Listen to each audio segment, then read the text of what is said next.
Salutations, Space Cadets. Automatic here for Automatic Games. And tonight, I'm going to be getting back into Battlestar Galactica Deadlock. Thanks for joining me.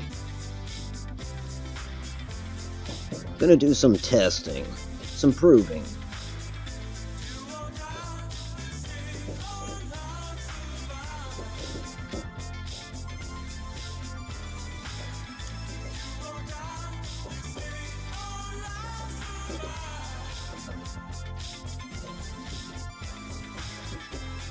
So on Friday, which I believe is it's the 15th, DLC is coming out for Deadlock, at least on consoles. It's already been released on PC, but it's entitled Broken Alliance, I believe. I'd have to double check, so don't take my word on any of this, except for the date. Pretty sure I have that right. Anyways, I've mentioned this before, but what it does is it tracks the damage on your ships. So, having watched some playthroughs of it, I could tell that, let's say one of your battle stars was damaged, you could see the decompressions happening, you could see flames trying to escape out into space, which had to have been from a constant source, because otherwise the flames would have been extinguished, but I don't want to get too technical. Suffice to say, the ships retain damage that they take, and it's visible damage, in addition to just fundamental damage. And after each conflict, that damage is not just automatically repaired. You have to repair it between conflicts. Well, I guess you don't have to, but then you pretty much, you wouldn't want to enter into a fight with a heavily damaged fleet, of course. So anyways, I'm looking forward to that, and there's a lot more involved in that DLC than just the fact that they're tracking damage on your ships. There's reason to believe that I'll be able to rename ships. I'm not going to put money on that, because previous to this, you were able to do that on PC with fleets, but that didn't translate over to console. So, like anything, there are some things on PC that, us console plebs just ain't going to get to enjoy. So I'm anxious for it. I know I'll be playing it this weekend. And in the meantime, I would like to test out some of the things that I've overlooked in the game. I know there are some weapons that I haven't quite utilized because, well, essentially due to lack of understanding. But that's what I hope to remedy. Also, progression-wise in the story, I've recently unlocked my first Battlestar, which is the Battlestar Galactica, appropriately enough. Now, of course, there are 11 other Battlestars that I want to be able to mess around with, but I'm happy to get my hands on one of them, and even happier that that's the Galactica. One thing that I noted about that is when I unlocked the Galactica, it already had a commander on board, which is unlike any other ship that you field thus far. And maybe that's only true for that particular Battlestar. Maybe the other 11 will require myself assigning a commander. We'll see. Well, maybe we won't see, because, as stated, Friday, DLC, I'm likely going to start the campaign over.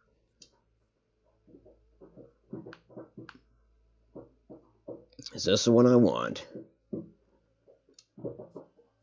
I think it is. Anyways, well, I guess the best way to figure out what equipment I haven't tested is to go ahead and have a look. Now, seeing as we do have a Battlestar now, I would, and this sounds crazy, and it may entail me restarting, I would like to see how that Battlestar how it performs against a random enemy fleet. Alone. An unsupported Battlestar. And I'd like to think that if it gets too hairy, I can jump out of there. If I don't, I will restart. I don't just want to throw away my first Battlestar, but I have seen it in one battle. I got to use it. In early game, you also get to use another Battlestar, the Athena. So I am aware of the fact that while it is an extremely potent ship, it is not impenetrable. It's, it's a flagship, but sure as hell, the Cylons have flagships as well. They throw a base star into the mix, then we're talking battleship versus battleship. Know what I'm saying? I mean, yeah, I might think that the Battlestar I have under my command is somewhat impenetrable, but that would be foolhardy. I think that if I put them up against a random fleet, that fleet will likely be an assortment of corvettes, maybe a slightly larger ship. Now, in terms of story, I don't necessarily want to go any farther. I think that it's futile because, if I'm going to be restarting with the DLC, which I believe comes with, I don't know, just around 10 more missions, maybe it's 9. So the campaign is kind of fattened thanks to the DLC. That, I think, is something else that I'm looking forward to. It is called Broken Alliance, so I don't know if it has more to do with the colonies, the infighting between the colonies. No doubt, we have fought human fleets, which was disheartening at first. I was almost beside myself to see, one of our colonies, one of their naval fleets actually fire at my ships. It took a while. They were in the same AO, but they were concentrating their fire on Cylons, and all the while they were telling us, you need to get the hell out of our space. Once the Cylons were dispatched, yep, they turned their guns on us. That said, we made short work of them, but I think what I'm looking at here is a corrupted save, and I knew I had one.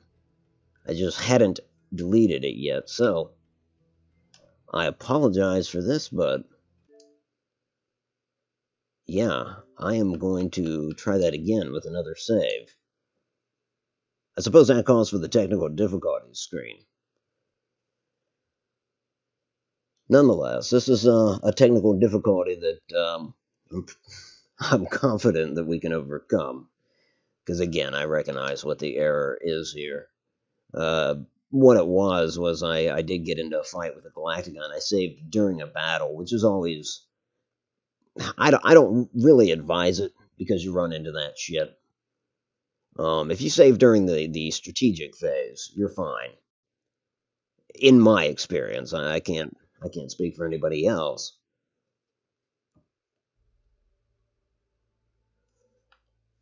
Okay, so let's go back to load campaign. I know it's not 64. Yes, that is during a battle. Attack on Scorpia. So I am thinking, yeah, Chapter 12, Galactica. Sounds about right. Let me get you back into the footage here.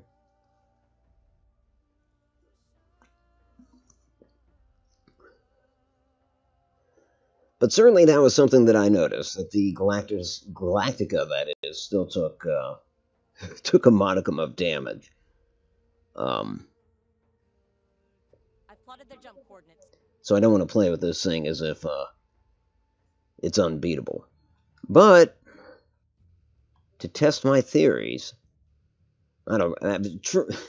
actually, I don't have a theory on this. Just to test our Battlestar.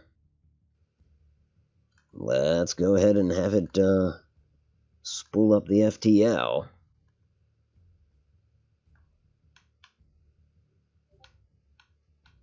And we're just going to send it up there to that closest Cylon fleet and engage. And again, I want to do this alone. No ships supporting. I just hope I'm not signing my death warrant by doing so. So that's going to be at Icarus. Let's do it.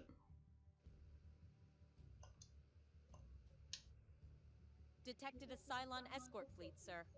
The DLC also has something, this is very minor, but when you move these pieces around the board, it actually has an animation now showing that they're being slid across the board. They don't just disappear and reappear. Which I think is kind of cool. It's just a minor touch, but it's immersive.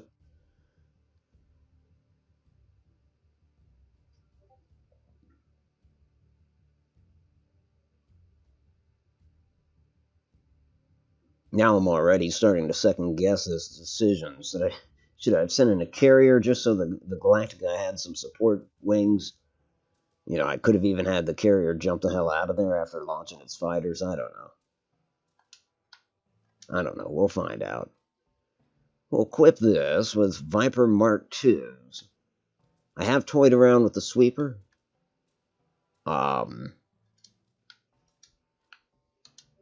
I don't know. It is what it is. Fires chaff. Let's see. Do we want guided missiles, torpedoes, a nuke, or proximity mines? You know, that's the problem with nuke. It's a nuke. If they give you two of them, it'd be so much more alluring. In the series, the Jupiter-class Battlestars carried more than one nuke. Then again, I kind of think they could carry more than two fighter wings, so I don't know. Let's go with guided missiles, same as default. And with no further ado, let's jump in there.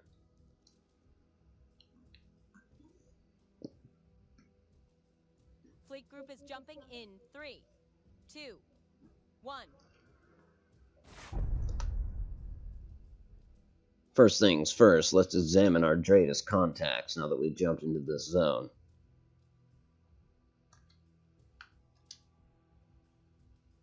There they are. Off the starboard. 5 contacts. This is nice. You can see that that rock there. I'm gonna order the Galactica to go ahead and elevate. Get up there by that rock. And that's just the ship itself. There are secondary orders. We'll definitely be launching the squadrons.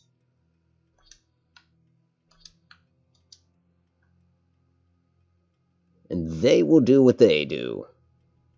Now, I believe that we are at such a range that if they were armed with torpedoes and they fired them, those torpedoes would not reach the Galactica. So, no need to think about flak or defensive posture. Let's just go with it.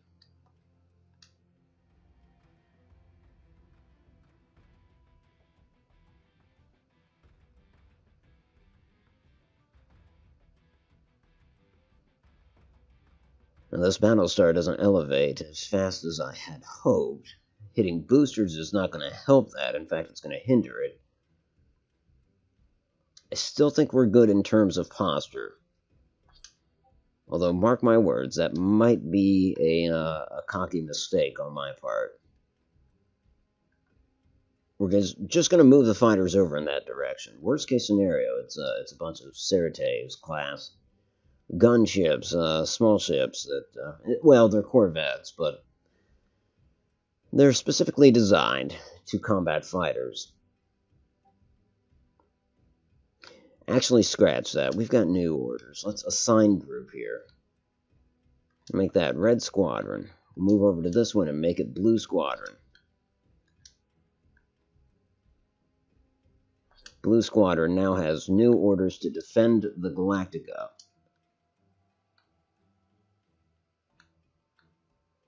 As for the Galactica itself, it will continue to climb. But again, I don't think, yeah, it's not going to matter. We're not going to get up there in time for that rock to play a part in the hostilities.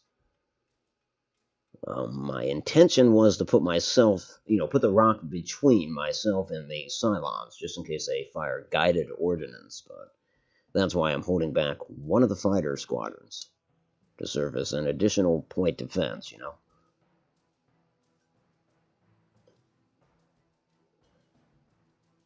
Okay, we've got Red Squadron on the intercept.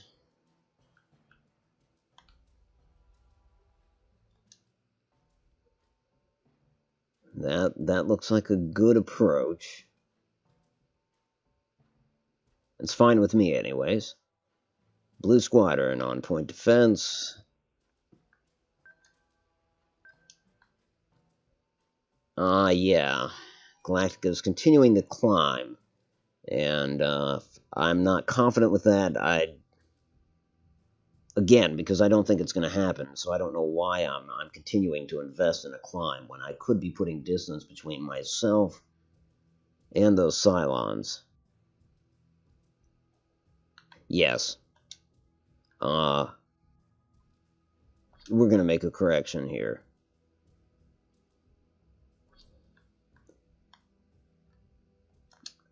In fact, yeah, I am going to do it. I'll boost thrusters, forget our climb, and actually kind of turn away from them. Boy, we can't climb much at all now with thrusters. That's all right. That's the decision. We're sticking with it. Let's go. And here they come. Sure enough. Son of a bitch. Come on, come on. Give us a chance for flak. Whew. We were just out of range. Alright, disengage thrusters. Initiate flak defenses on the starboard. And we will sort of turn into them so our flak is most efficient. Yeah, in fact, we're just going to try to pivot here. We might continue to climb, because what the hell, some of the torpedoes, that is, I keep calling them missiles, may very well miss as a consequence of our climbing. And, of course, this fighter squadron should be attempting to shoot them down, but that's the thing with torpedoes, they fire them in such, such a volume that it's just kind of overwhelming. The guided ordnance entails less individual munitions. Okay, so we've got an ID on 2 of the 5, and they are Nemesis class. Well, I think that's it for the Battlestar. I could put it on defensive posture, but that'll hinder its maneuverability a bit, and I do think climbing is going to help. Or at least I hope it will. We'll see. Finally, let's give Red Squadron orders to, engage. Definitely engage. I'd like to engage this one over here, so it's a little less supported. Here goes, folks. Hold on. Why does it not appear as if the Battlestar is climbing? Why did it disregard my orders? There we go. Let's see what happens. Oh, shit. One more thing I better be doing. Yeah, actually, rather than have Blue Squadron work as point of defense, we need to get it clear of the flak. So, to that end, tell it to get the hell out of there. Otherwise, it'll be torn to pieces. That's true, but I find that if you thrust too hard, too passionately, and you're trying to do it for as long as you can, then in fact, the whole engagement might only last 1-2 minutes. And, if I don't, we could stretch this thing out. Which I think everybody enjoys a little more. I mean, space naval strategy speaking, obviously, that's what I mean. As I'm sure that's what you mean. I mean, we're strictly speaking on a tactical basis here. Oh, hell yeah. That flak fired off at the right time. That was perfect. Eat shit, Cylons. So, Deadmans, how the hell are you? I don't have somebody, I don't have a young individual trying to put hats over my face and deciding to share his G.I. Joe collection with me tonight, which, not saying I don't miss the company, but yes, of course. What else would we be talking about? So as these Nemesis classes spread their legs before us, I feel that the situation might get hairy. But the truth is, we got to get in there anyways and get to the sticky business.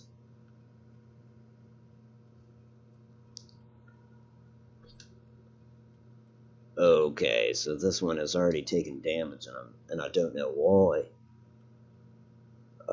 We'll put Blue Squadron on the same ship as Red Squadron, because certainly it's going to take some combined firepower to actually have much of an effect on a Corvette. And it's weird, it's like, I'm kind of thinking now that only 3 of their ships fired missiles, and I'm not positive, or fired torpedoes, that is. Which means 2 of them are holding back, which means I'm just going to keep the flak on. I believe. The alternative to that would be I could fire a guided ordnance. I can't do both. Obviously, our own ordnance would be destroyed by our own flak. Ooh, yeah. So, I mean, this is kind of, I want to say it's a gamble, because I don't think we risk taking any damage. In fact, we don't. And, yeah, they're not going to fire.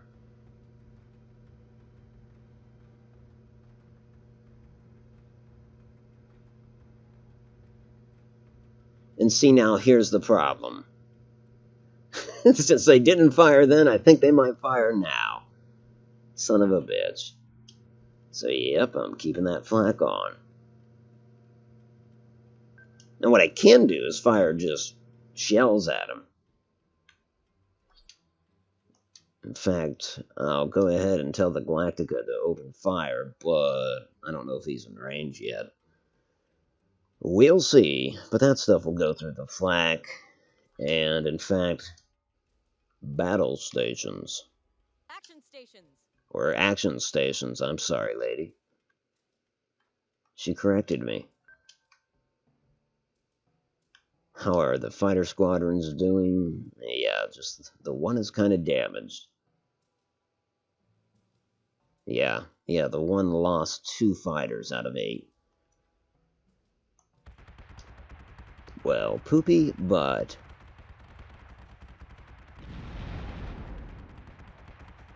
there we go. Able to fire the big guns. Now, I think all of these Nemesis would have been able to reload by now. Indeed, it's true. Check our fighters. And yeah, let's keep moving. We will keep climbing.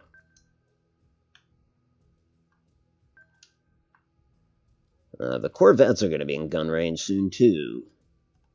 Of course, their guns are pretty shitty compared to ours. Missiles incoming.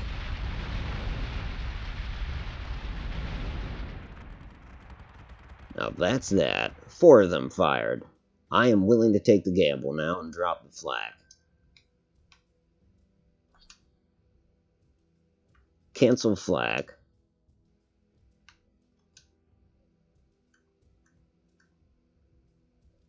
And, well, let's see, the fighters are actually breaking through the armor on CY-189.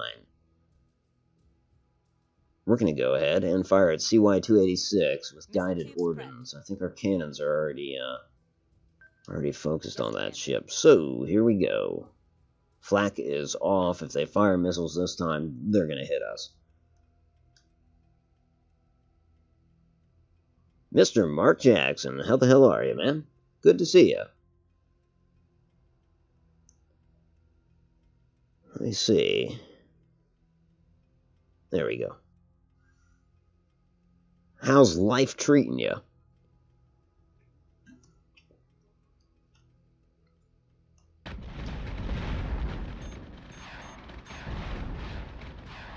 Yeah, sure enough, the bastards were saving some for us.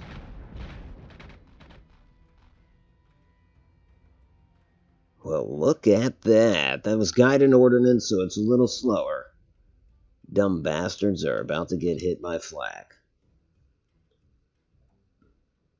Question 1, Fallout 76 for PC. Yeah, what? See, I'm gonna be playing on Xbox, I think. But that's what you're doing, right? PC? Though I think there will be crossplay. Kind of ignorant as to whether or not they've clarified that, but...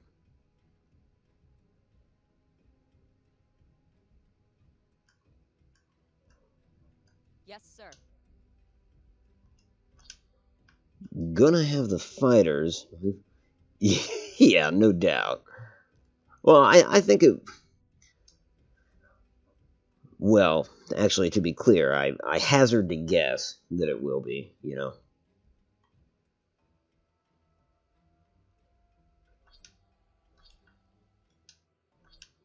Because, yeah, if I can't jump in a game with you, that's, kind of sucks.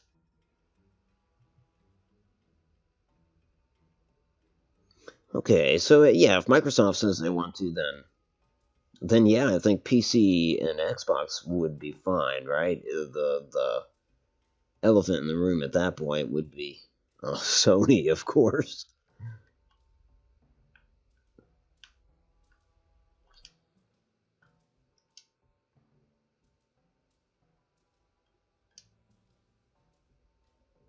See, but at the same time, I can kind of buy into what Draco was saying about Bethesda sending Sony a message that, you know, that they ought to get on board. I hate to say or else, but, you know, I guess that would be reading between the lines, which might be very well merited in that situation. Yeah, it's always Sony, you're right. No question.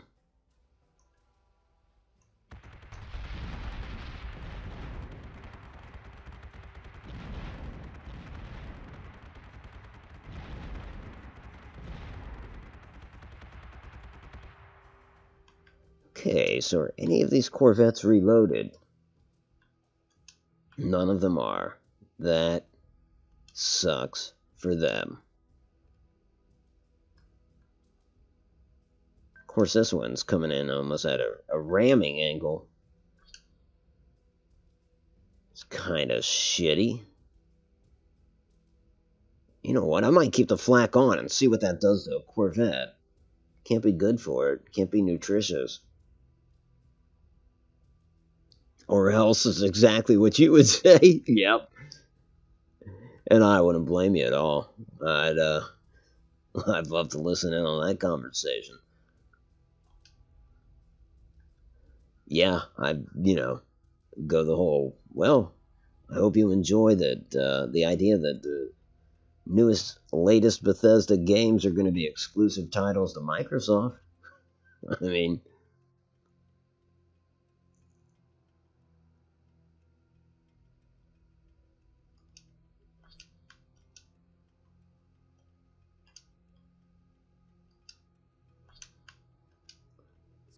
Sending the fighter wings after that rear one, and the closest one is going to get the brunt of broadside.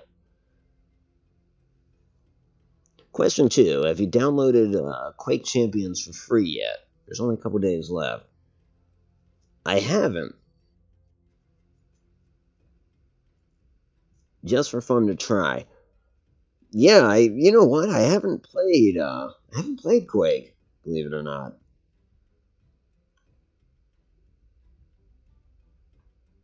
Is it just, I wonder, is it just like free games with gold for Xbox, or is it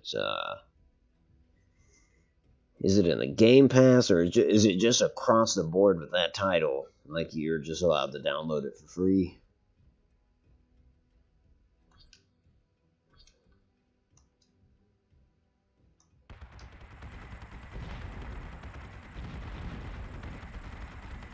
Shit, that one's trying to hack us. Can't say I like that. He's got his work cut out for him, though. Yeah, and his hack will be over pretty soon. just as a result of guns and shells up his ass. If you get it before it closes, you'll be able to continue to play. If you get it in the next couple of days, beta. Oh, gotcha, beta. You'll be able to continue to play after it closes.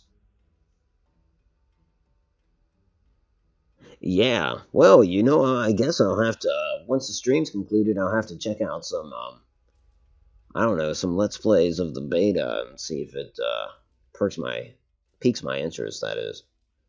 Because, yeah, if it's a game that I would enjoy, I would hate to turn down the opportunity to get it for free, no doubt. Because that is right there in my price range. Free. It's somewhere between them giving me money to play their game and me spending a few bucks. Perfect price point.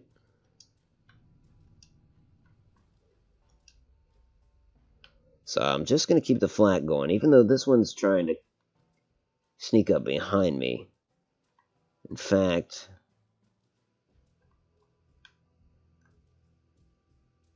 God, I don't think turning to the starboard is a good idea unless I can face my forward guns at this ship in front of us. It might just be... screw it. I'll just do this. Straight ahead.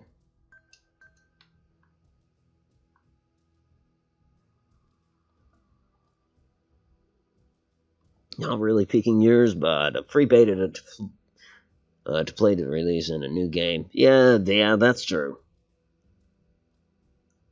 What do you have to... I can't do an impersonation of Trump. God damn. I've tried so hard. The president's voice is so freaking peculiar. I mean, you know, I tried to do President Obama's voice, and I can do a voice similar to that of George W. Bush and Ronald Reagan, but somehow when it got to Trump, it was, yeah, just something I'm incapable of doing. So good. Yeah, that sounds nothing like him. It's gonna be huge. Yeah, I should stop trying. In public, anyways. Till I make some headway.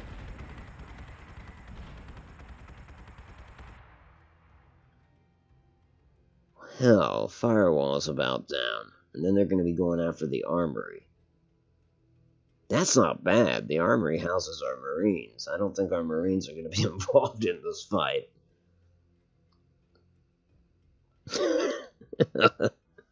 You can do a great Obama, but it requires you hitting yourself in the head with a hammer. Yeah, that's just to get the decision making down. The cadence, I would hope you would be able to pull off without the hammer.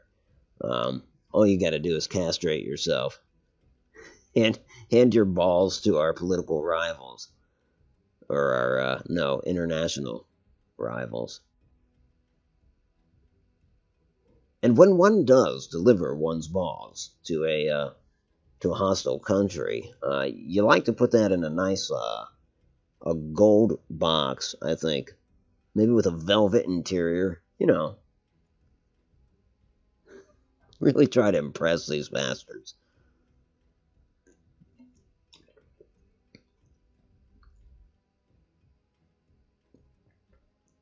And for the record, I do not hope that any president, living or dead, would be castrated. I'm speaking metaphorically, of course, and in a way you could say those are Uncle Sam's balls in that box that some people freely give away. Mark, I know you and I both prefer the presidents that seize them back. And put those balls back where they belong, on the Statue of Liberty. That makes no sense.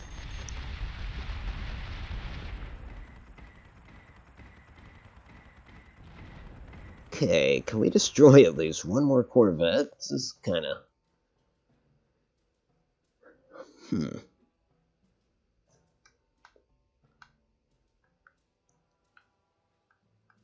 I mean, I'm not saying I'm getting nervous here with these Cylons, but damn, I would have thought that the Galactica's guns would have been able to destroy one of these things by now.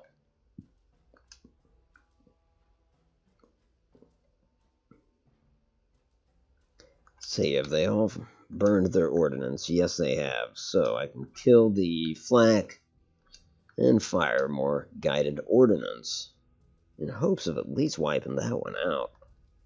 A Battlestar is being hacked. Shit, now they're going after the hangar. A Battlestar is being hacked. Now they're going after navigation. This is Lady Liberty is a tranny. Yeah, that's new. You didn't know that? That's yeah. That's new. That's the cater. I think she's gender neutral, to be honest.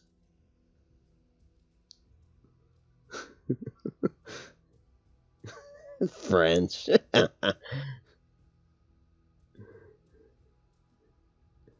One doesn't deliver one's balls to a liberal. They're not strong enough to lift them. That's true.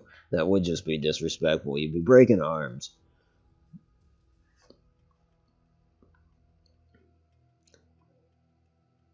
And if a liberal had their arms broken, it would be a real crying shame, because then how would they drag us to it, as they like to say?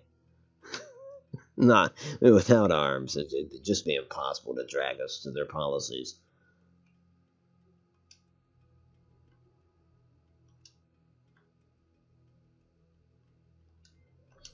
So, the least I can do is switch posture to defensive.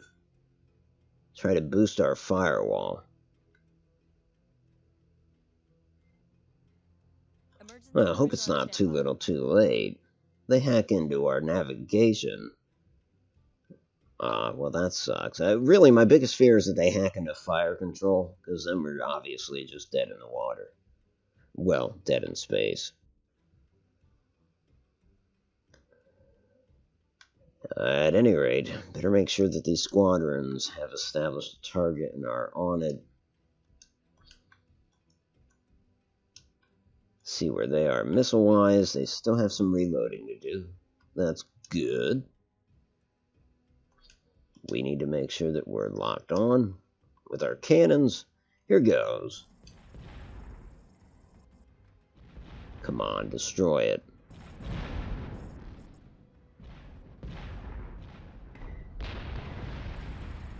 Okay. That actually kind of worked out. Going into defensive posture sure as hell helped. Really added some juice to our firewall. That means they're having a lot more trouble getting into our navigation. Not bad. Actually, balls, broken arms, that's a good strat out of them. They can't vote. That's true. Hadn't considered that. Elephantitis.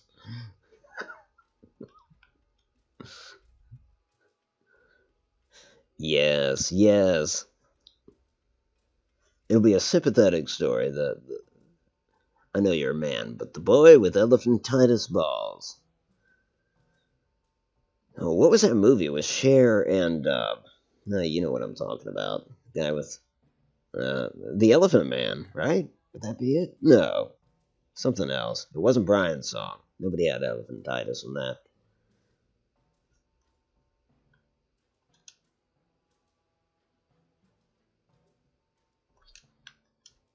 Squadron target is confirmed.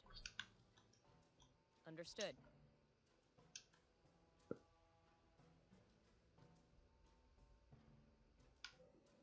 Actually, I'm kind of afraid that this ship is going to fire torpedoes right now, because they just got them loaded. So I'll put both fighter squadrons on defense of the Galactica, in the hopes that they can intercept those torpedoes, which I'm not confident about, but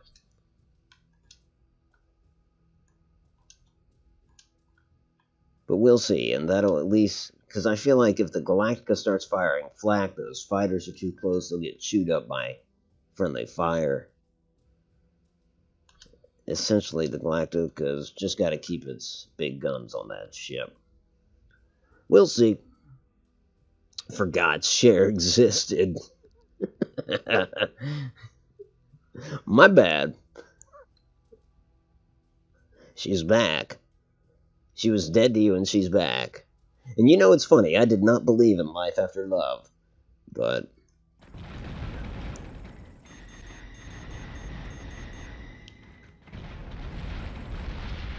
yeah, I did not necessarily like eating that volley of torpedoes. However, the fighters did mitigate some of the damage. Sir, we've got a new Dratus contact. A new Dratus contact? That was weird. So a new enemy jumped into the fighting zone as soon as the battle was over. So in a kind of glitchy sense, the battle's already concluded. So I don't have to worry about that extra ship. Weird. I mean, cool.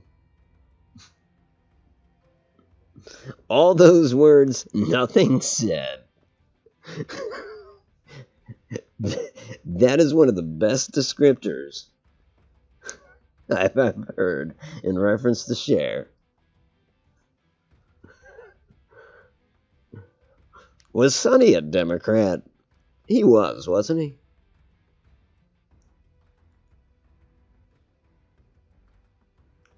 I think he was.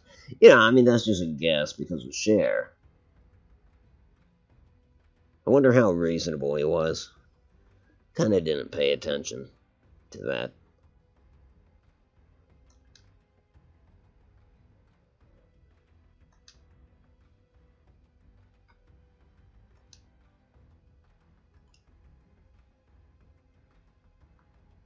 Let's see, the target's word is starboard, right? Yeah.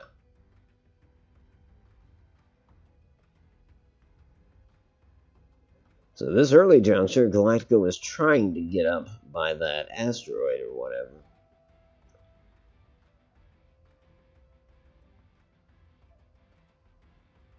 Then we realized that wasn't going to happen in time. Love that. The flak kicked in at just the right moment. You know, I said that the Cylons shot down 2 fighters out of Blue Squadron. I correct myself here. Those 2 fighters were killed by friendly fire, by the flak. They almost had to have been. Blue Squadron was still in there. They got out. Well, not just in time. Apparently, I was going to say just in time, but try telling that to the 2 pilots that didn't get out of there.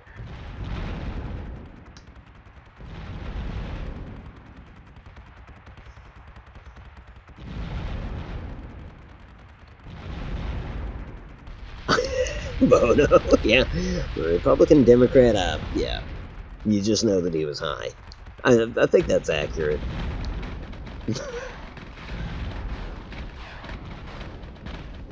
He and Dennis Kucinich, they had the cuss.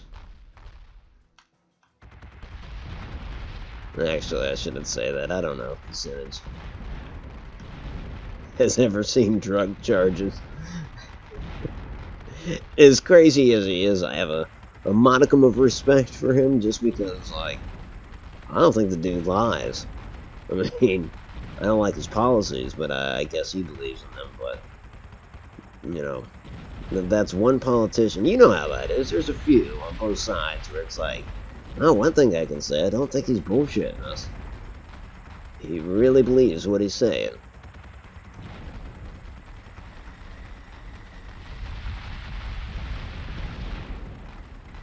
Wow, they did not get much ordnance through. Not until that last volley by that last ship. This is where it got scary, with the potential of hack. By the way, Otto, how's your boy? He's good. Annie might have a crush. The other night, she kept waving at the screen during your stream.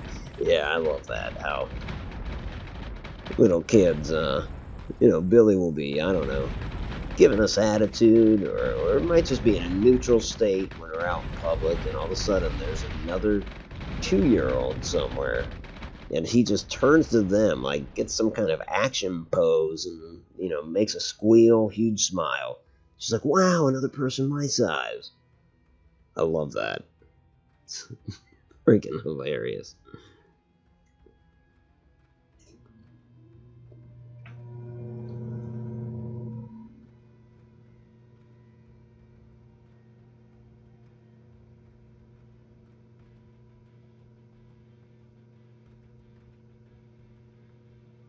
He's yeah, I can kind of agree, but yeah, you know what I mean. You know what I mean. Sonny Bono, right? Hit the tree. It's probably not how he would choose to be remembered. um, but not Bono. I guess I don't hate either. On politicians on the other side, you have to give it up to FDR, mostly because of his wife. But yeah, I have mixed feelings on Roosevelt. I just, like, on the one hand, I mean, he pretty much seemed to be one of the real motivations behind the welfare state, you know what I mean? But then again, you can contrast that with fucking World War II, you know? So, it's a mixed bag. It's like with any of these fools, they're complicated.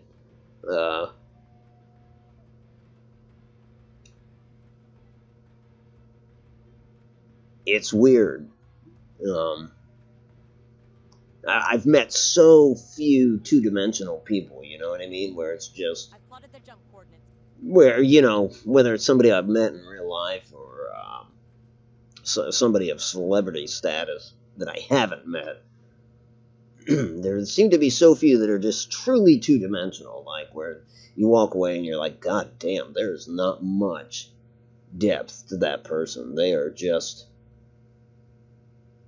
shit, I think I can count on one hand. But it's like, I wasn't fond of our previous president, but then I'm like, yeah, he's probably raising his girls pretty damn good. I guess maybe that's part of my disease. I don't really have a disease, but just like, come on, Otto, desperately looking for some kind of redeeming factor about anybody. Just like, show me they're human. Show me the picture of Hitler sleeping on the couch with his dog. That picture exists, and I know when I saw it, it blew my mind. I'm like, geez, that is weird. Because that is like evil personified. Cuddling with a puppy on a couch. Maybe puppy's a stretch. Look like a full-grown dog, but just one of those photos that kind of blows the mind. Be like a picture of Pol Pot giving a kid candy. And it's not poisoned. That's because the kid isn't wearing glasses. He's not an intellectual. Otherwise, he would have been poisoned, I'm sure. But elephantitis, yes, that's on the bucket list. And you're going to need a big bucket, man. You're going to need a pretty good-sized bucket. Yeah. Yep. Oh, with FDR, yeah. The most important, toughest time in human history, at least modern. You think he did okay, and I would endorse that sentiment 100%. I mean,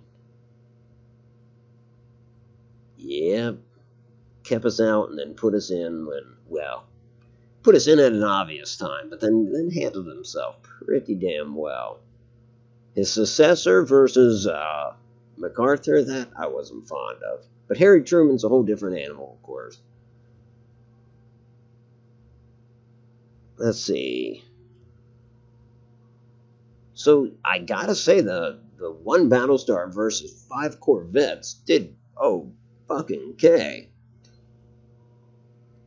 Not bad at all.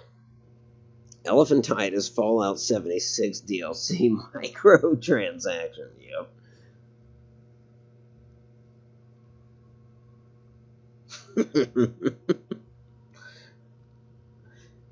Yeah, I saw something about I watched that documentary about 76, and they were talking about the different forms of radiation you can take, and how if you like it, you could potentially keep it, and obviously if you didn't like it, you ought to find a cure. But it piqued my curiosity. I want to know more about what they're doing with that, and I wonder if they mean, like, you could go full-blown ghoul? I'm not confident in saying that, because they've just never really let you do that before. It's always been a good idea, but they've never gone there. These companies miss good ideas. Just like Grand Theft Auto could have had a pretty damn cool police sim, because they had everything, all the assets there for it. But they always leave it to the modders to do that. I can never help but think, like, damn, Rockstar, you realize, like, yeah, I know you like making criminal organization-style games, and I enjoy them a lot. But, you know, do you ever, like, feel like, you know what, to make up for this, let's make a kick-ass police game that wouldn't sell as well, of course.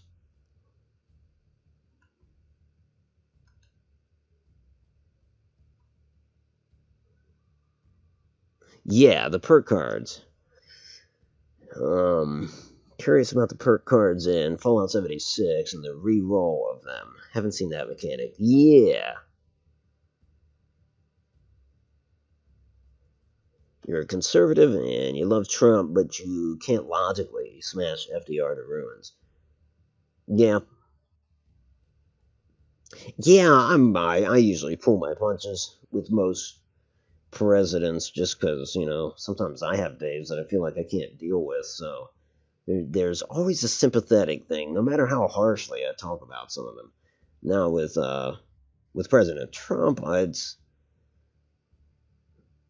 a lot of my defense of him stems from the attacks upon him, the unceasing, relentless attacks. It's like, you know, I wasn't one of those never Trumpers, but I was one of those Republicans that during the debates was like, and I hate to say I was this, but it was like, he can't say that. He ought not say that. And, but then after the fact, it was like the libs did the opposite of what they were trying to do. By besmirching his name every single hour on CNN, I got to a point where I was like, you know what, I'm just going to start defending the guy, because this is beyond unfair.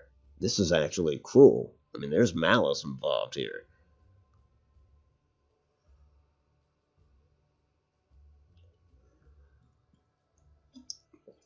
I understand where you're coming from with the last, yeah, that would be the last three presidents. Not saying I'm right there with you, but I respect where you're coming from there, for sure. Kick-ass police game, Police Quest, but yeah, that was a while ago. But yes. I see. There you go. Don't get me wrong, there were a few things that he said that yes, even yours truly was like, well, shit, somebody finally said that, but there were other things where, you know, I cringed, and I thought, boy, can I get behind this candidate, and, but the attacks have been relentless, and, you'd have to be blind not to see it. No offense to blind people, but you know what I mean. Anyways, after most battles, I refresh my drink, which I need to do. That's me splashing around the half a teaspoon of Pepsi I have left. So, I will be right back. If you gotta go, you gotta go, and have a good night if you do, but it is my hope that you can stick around until after the break, and if that's the case, I will be right back. Let me put on some. She's kind of attractive, except for the blood. God, I hope that's from a wound inflicted, and that, never mind.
Alrighty, I like how my little image there is off-centered. You can still see part of the game. Over stream right. Let's see, the day after the audio got released, my wife told yes.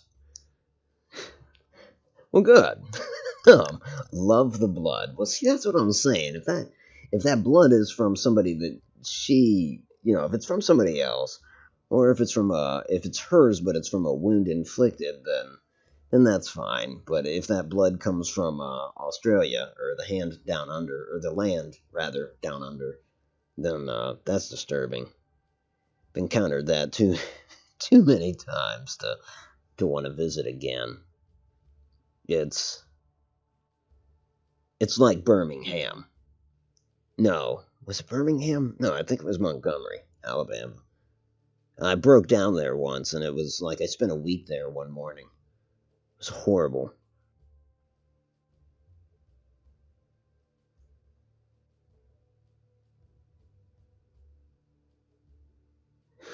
I keep picking women that look like your wife. Well, that's not a bad thing, judging from some of these women that I'm seeing.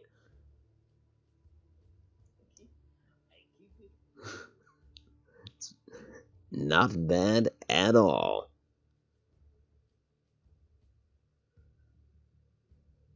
What it's been, 6 months now, so I don't follow. 6 months since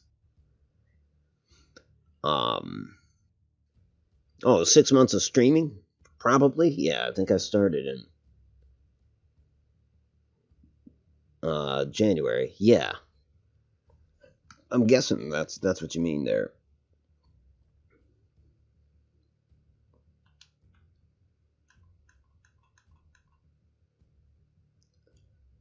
Let's see, I think I want to move this fleet after that special mission. What is this fleet? One light Battlestar. The Ballista, and... okay. A carrier, a missile cruiser, and a corvette. It's a mixed fleet.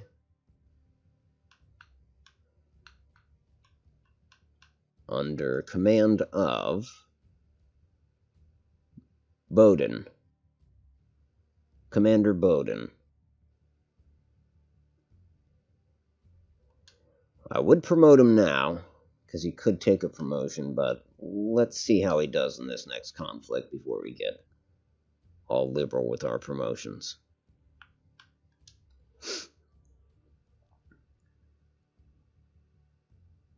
Six months of picking women that look like Kate.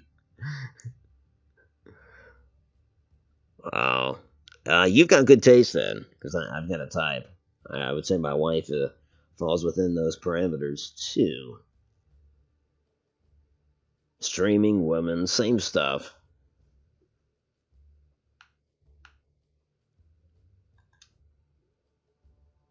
It's a good mix, anyways.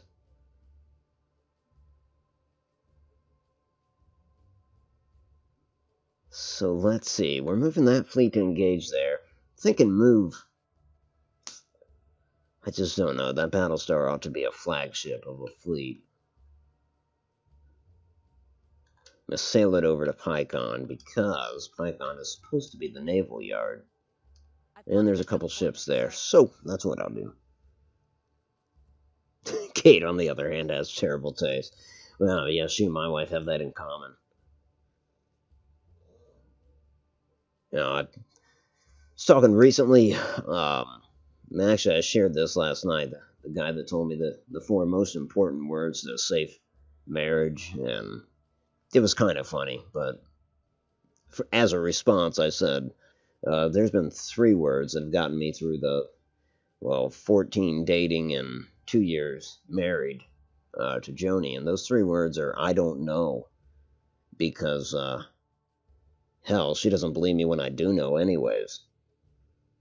So what's the use? But no, I told him, we had been together for 14 years before getting married, and He said, wow, what took so long?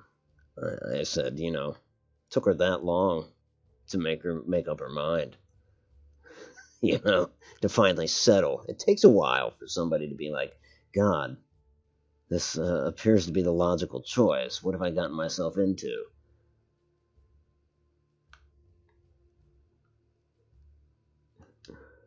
Cylon escort group has been detected. Detected a Cylon strike fleet, sir. What is happening here?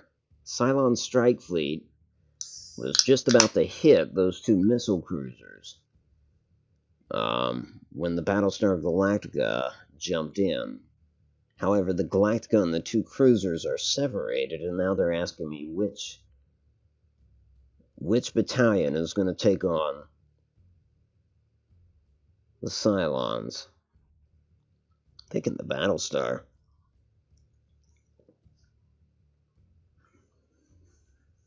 See? I'm glad it makes sense. Takes. If you want to get into an elite club, it might take a decade and a half to convince them to make such a foolish decision. So that essentially sums up why we dated for 14 years.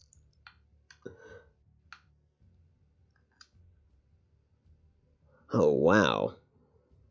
It's a lot of battles on the check here. Huh. Oh, well, we'll just start with the first and move on down the list.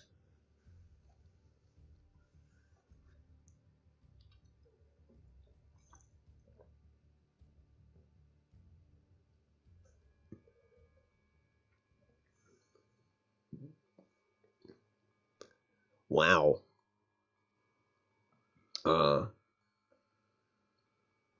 So I'm guessing you were rather young too. Known her for a long time, by the sound of it. Oh hell, this fleet's got two. This is Commander Hardy. He's got two light battle stars, a frigate, and two corvettes. He's got quite a fleet at his disposal. This is not the battle I was looking for. I mean, it's good, but I don't think it's the one I was thinking of.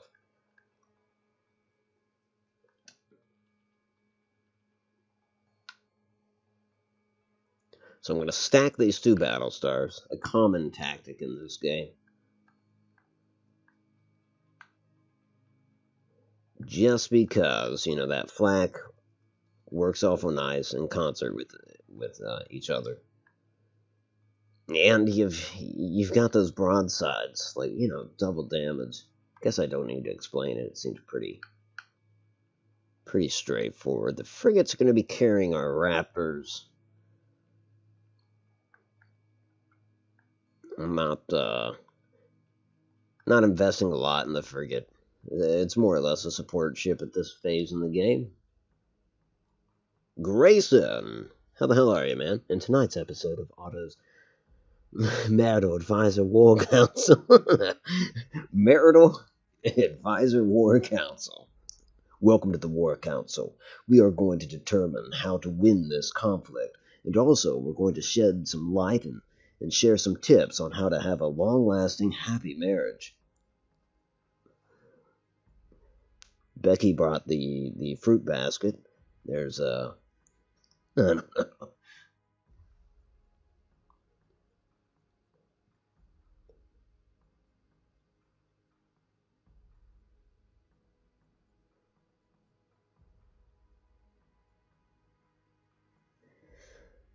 I see. Yeah. And I remember you mentioning Amanda. I'm sorry isn't necessarily even befitting, but it took some years. Yeah. I don't want to be presumptuous, but I'd imagine there is some mutual consoling, so to speak. There for each other in the wake of something that devastating, man.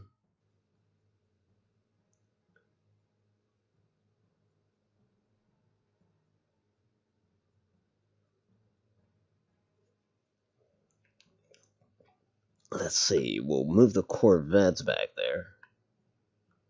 Keep them at high elevation, because their forward guns aim down.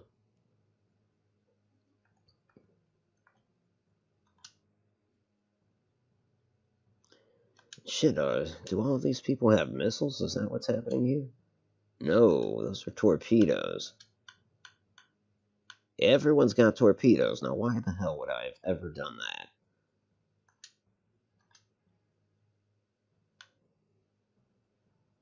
Let's give the Battlestars guided ordnance instead.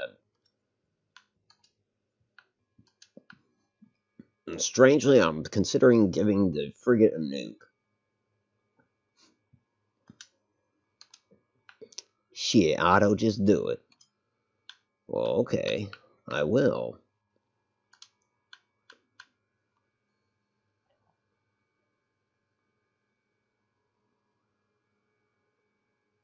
Oh, I see.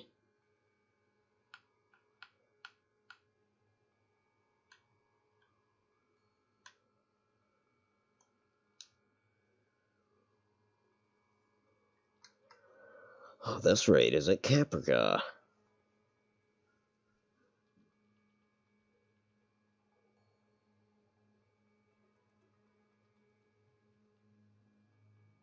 I see. So there was time to think about that.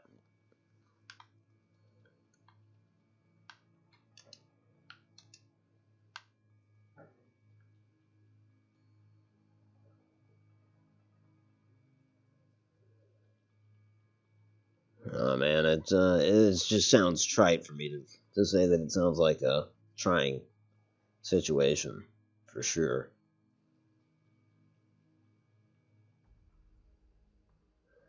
But I can't imagine the bond that you must share as a result of having gone through that.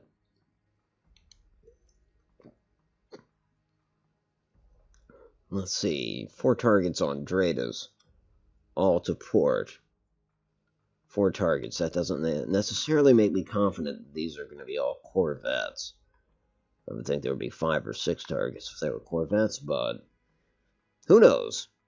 They've made stupid decisions before. Maybe they're engaging us with a super weak fleet. Launch all squadrons.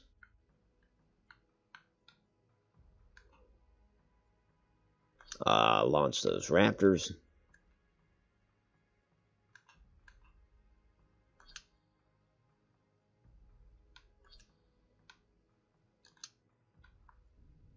So we will have 4 squadrons, 1 Raptor. It's the oddest bond you've ever had in your life. I believe that. Yeah, don't apologize, man. You know that I'm cool with it. Oh, God, that sounds like Dr. Evil. But you know what I mean.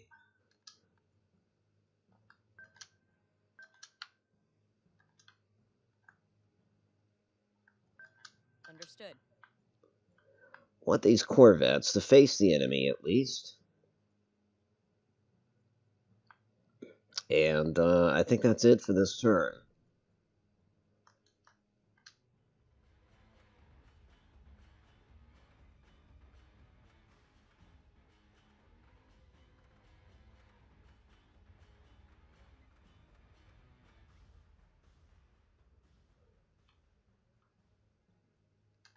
Have this Corvette slow down, continue to elevate. Have this one keep its speed, continue to elevate. Time to assign wings out of these squadrons. First things first, assign group to Red Squadron. By default, it kind of makes that all the fighters, is that right? I think so. The Raptors will be Green Squadron, since they're green.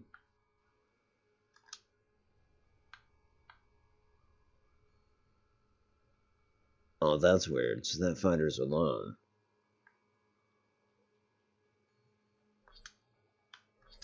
Okay, well, he's going to be blue squadron. And so too is this. There we go. So we've got 2 wings comprised of 2 squadrons each, and 1 comprised of raptors. See how that goes.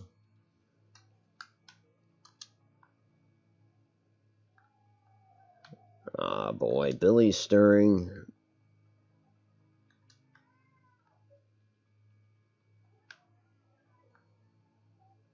Gonna give him a minute, just see if it's just stirring or if he's intent on being up. If he's intent on being up, then man, it's gonna be a repeat of last night. I don't know what's up with this. He's wanting to be up in the middle of the night. Maybe he inherited it from me.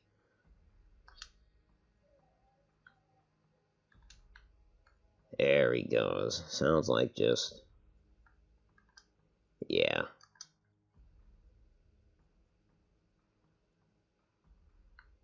But if you have kids, you know, that's a bad sign. He might be... sometimes he quiets back down, goes back to sleep, but it may only be 15 or so minutes before he decides, no, I'm awake again, and I need to be entertained.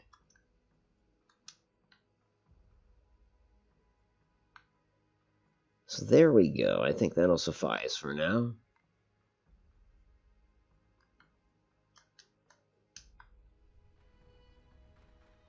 Got all our fighters moving out, essentially just reconnoiter the opposing fleet.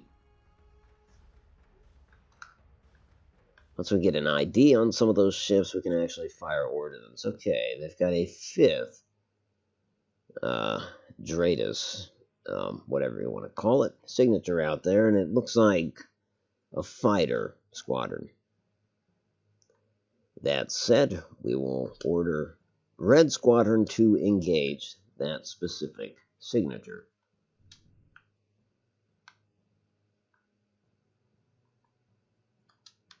Really want these 2 corvettes about lined up with each other.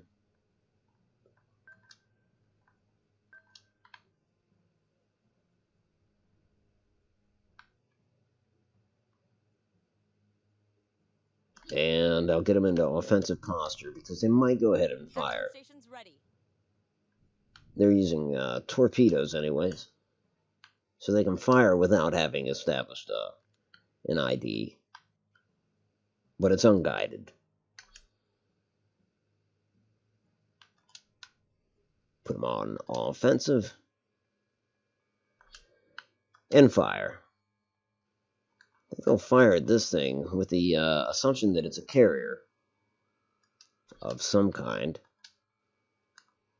Understood. And that'll do. Carry on, carry on.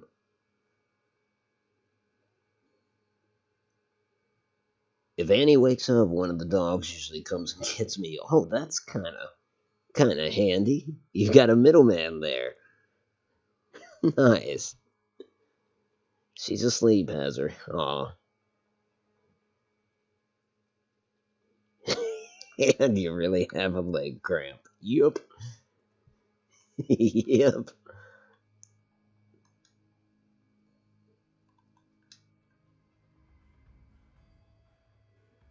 It's amazing sometimes the minor annoyances that Billy's sitting on my lap and I'm like, man, I really need to scratch my ankle right now. But I don't. And then at the end of the day, I'm like, that makes me a good father. Well, damn, all of those torpedoes missed. That sucks. Well, this Raptor's about to identify these rear 2, one of which is a carrier. Sadly, the ship that I focused those torpedoes on, presuming it was the carrier, was indeed not. So, Okay, the upshot is we do have an ID now. We can fire our guided ordnance.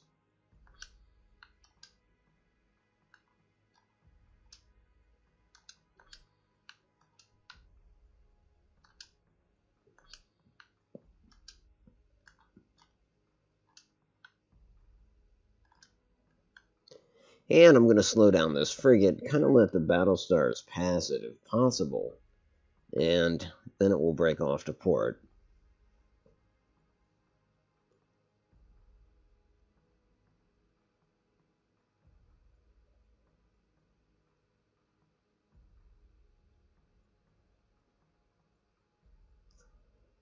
Thanks, Mark, and same can be said for you and yours. I do wish him the best. When he's old enough, believe it or not, there are still people that give a shit about this world. Yeah, I will tell him, and you know, I hope through his experiences he'll come to know that to be true. I'm confident he will. I think we'll do all right, or even if I don't, his mother will, you know.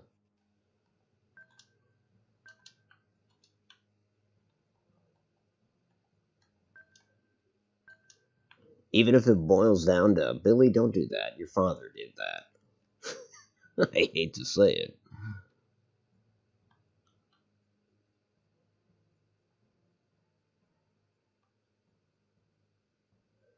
Okay, so we've got ordnance fired from the Battlestars. Shit. I meant to slow that ship down. What happened?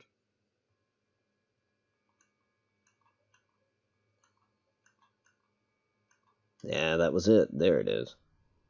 Screw it. It'll just try to come about to the best of its ability.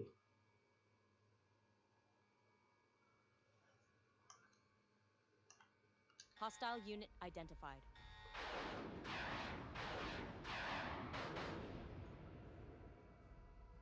There we go. Ordnance outbound. We finally have an ID on that carrier. I think that's what we're going to spend our nuke on. And that is why the frigate is coming about. It's got the nuke. It's going to attempt to deliver the kill shot on that carrier. We'll see.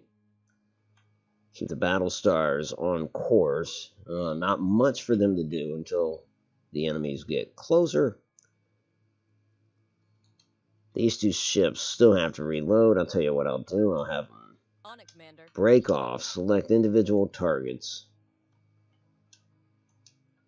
Screw that. Why individual? Combine your fire. Right? That makes more sense. Actually, he doesn't want to climb that high. He'll collide.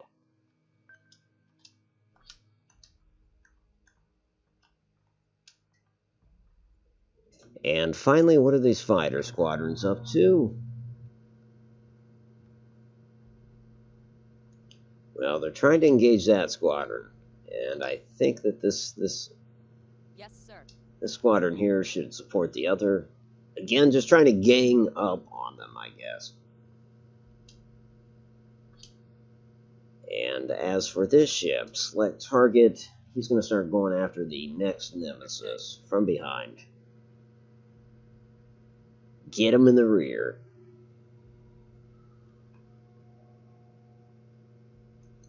Here goes.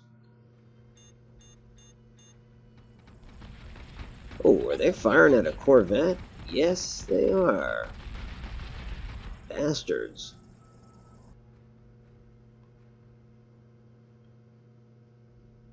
Bastards.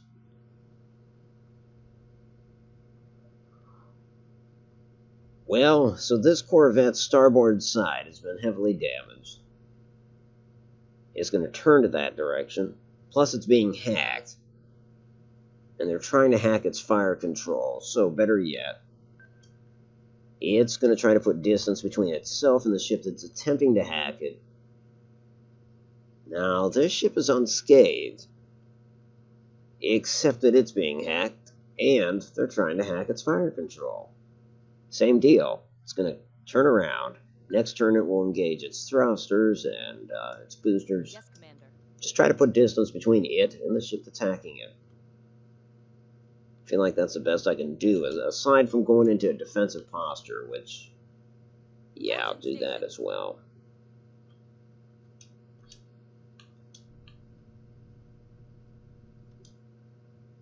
So there we go. Hopefully that deals with that situation. I don't believe anything's reloaded with those ships. No. Now we bring in the ship with the nuke. Is the nuke guided? That's my hope. Get him in the rear. You gotta take me to dinner first. Well, that's fair. I mean, I hope Arby's was okay. They got a killer beef and cheddar, and the curly fries is to die for.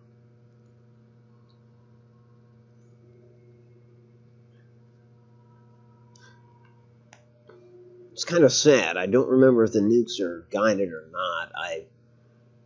I would think they are. You know. You know what? I'm gonna bank on the eye. I'm pretty confident that they are. So let's go ahead and fire the nuke.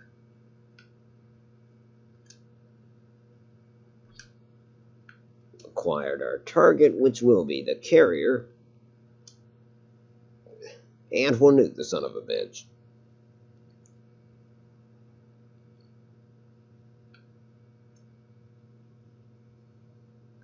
Make sure our fighters break off. We do not want them anywhere near that mess. And as for the Raptor, same deal. In fact, I might have it fire a rocket too.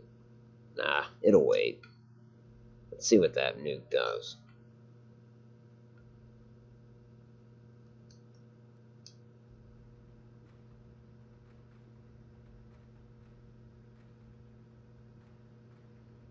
There it is. Nothing too fancy.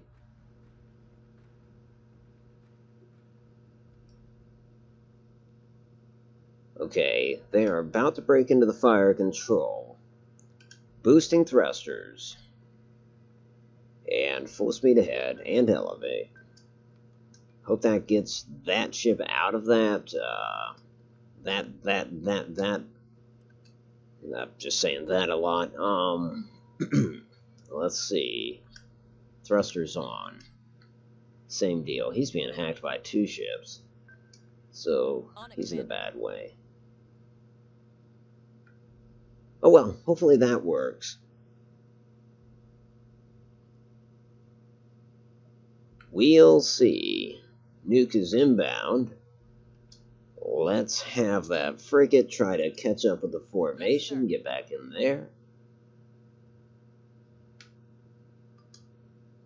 And the Battlestars can fire ordnance. They're going to fire those guided missiles. Preferably at something they will destroy. This.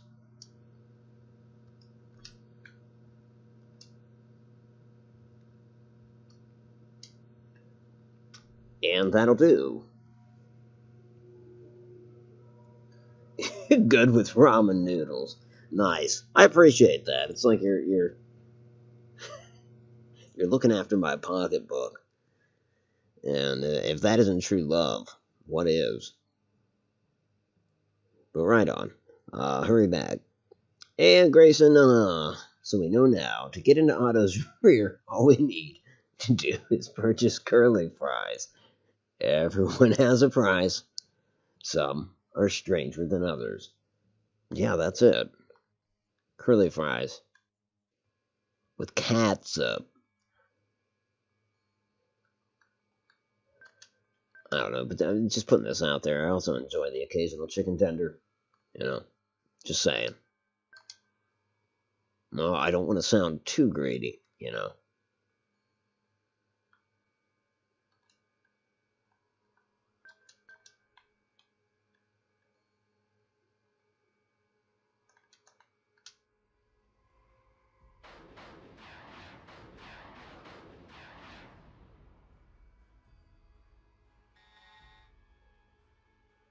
Damn, those ships are still getting hacked. Okay, no, I'm wrong. This one just broke clear of it. Their fire control has been taken offline, though. Okay, well, we gotta start repairs. So that is underway. This ship still has its fire control. Of course, it wasn't being hacked by two separate Nemesis class vessels, so we'll have him break off like so, and Frigate is going to continue to attempt to catch up. In fact, let's have him hit thrusters. Like, dude, you really need to catch up. These are battle stars. You should be able to keep pace.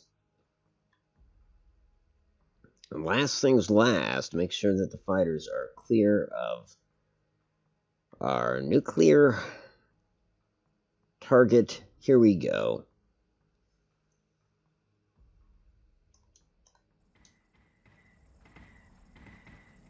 And it's guided, all right.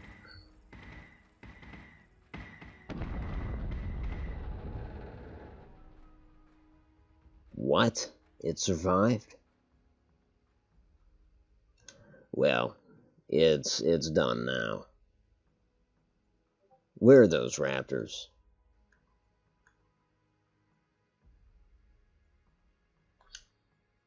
Select target. Go after that son of a bitch.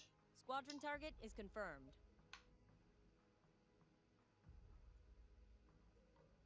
Okay. Everything else can continue, except that this ship needs to go ahead and repair their fire control as well. Then they can get back into the fight, loop around. Battlestars will continue along their course. The Aileen will try to, basically get back to her previous spot in the formation. And the big thing I want to concentrate on now, obviously all the fighters are after that Nemesis. I want to see what this does. And I also want to see if those missiles hit this Nemesis. So, this is where we'll put the camera, and here we go. Okay, the Raptors are breaking off. That's good. That ship is gone. That's exactly what I wanted. Those Raptors on a nice-looking approach. Because we're going to go ahead and fire rockets. And hopefully that'll do it. Not uber confident, but we will see.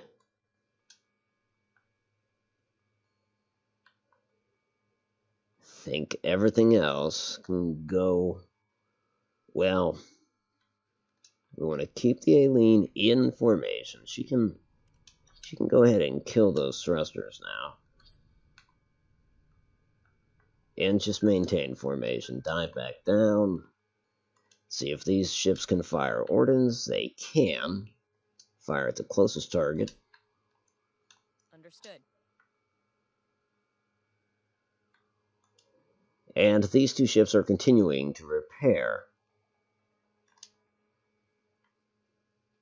Alright, that's all fine. We've got ordnance being fired. But I want to concentrate on these Raptors that are going after the carrier. See if they can give us a kill.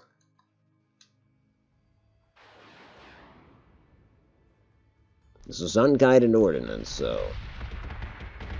Son of a bitch.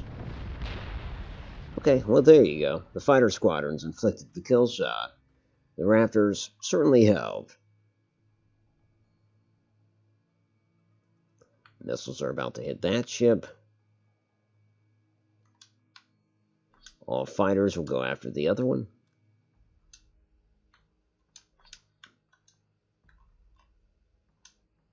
Hell, the Raptor will go after the other one. Squadron target is confirmed. Here goes. Well, one more thing. Let's go ahead and have the Battlestars open up with their cannons, if they can.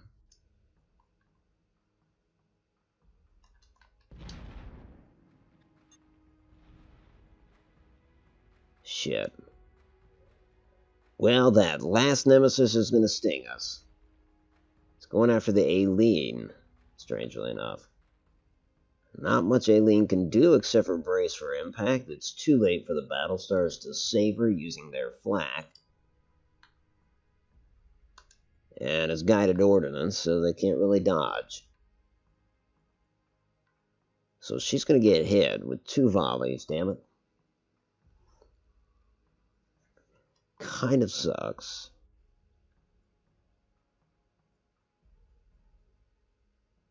Well, at any rate, I think there's only the one nemesis left. So, I mean, for all intents and purposes, the battle is over. Just the Aileen's gotta kind of suck it up.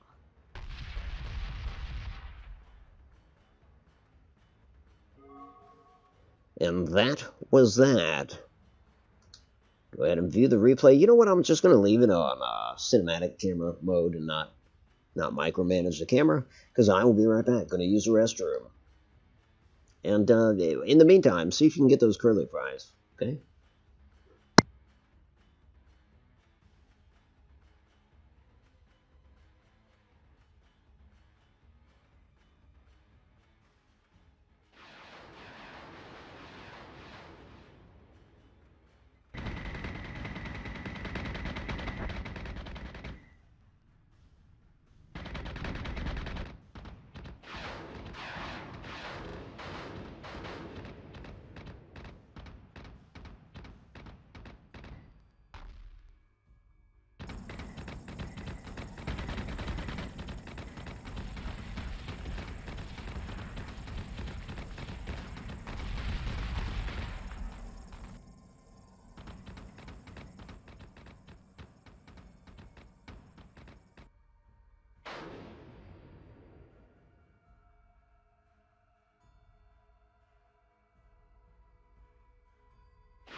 The Cylons have hacked Otto's bladders. They're in the system.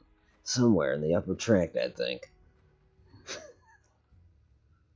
Sons of bitches. I need that upper tract firewall at 110%. I won't have a weak bladder aboard my ship. Okay, what is this? Next battle. I mean, God, they're just throwing these at us. Chance of casualties, 11%. I don't want to take the chance. I don't know which fleet this is.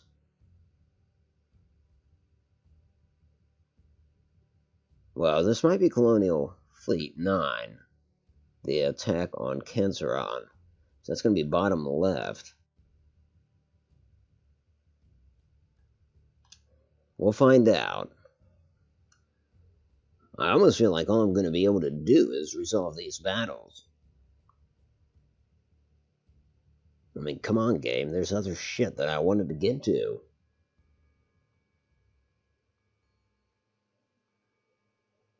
Rather than fight these bladder-hacking nemesis corvettes.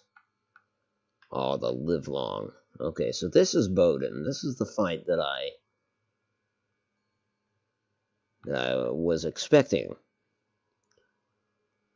The Battlestar, the ballista, has guided missiles and 2 squadrons of Viper Mark IIs. The carrier, 2 squadrons of Viper Mark IIs. Those carriers are slow as hell. It's the only one I have in the fleet. I like them. I mean, they are a step up above the other carriers, but just slow. The Bakassi. It's a Ranger-class cruiser. It's loaded with... essentially, it's got 2 missile tubes, and it's got guided missiles, so does the Manticore Corvette. So this fleet's definitely more set up for guided. And they've only got... Okay, I see why. Because they've got so many fighters. Well, in actuality, it's the same amount of fighters as the last fleet, but... Let's bring the Corvette back. It won't really play a role in identifying enemy ships. Rather, we'll use our fighters for that. Try to keep the fleet at long range, considering got all this guided ordnance. So essentially, we gotta identify them ASAP, so we can start putting missiles into them.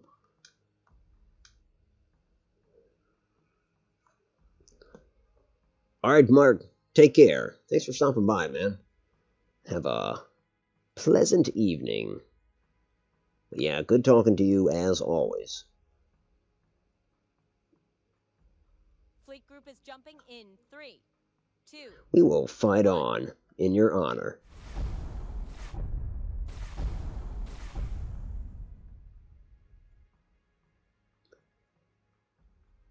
Well, I would say first order of business, check Dratus, but there they are.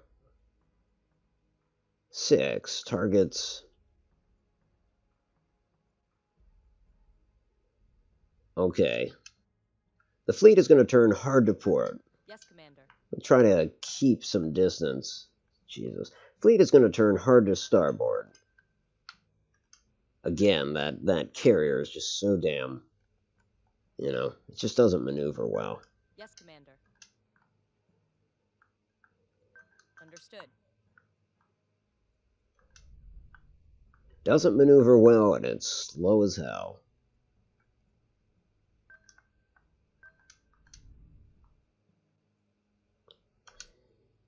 Either way, it's going to launch all squadrons, so too is the Battlestar. And they will serve as our reconnaissance. That's that. Here we go.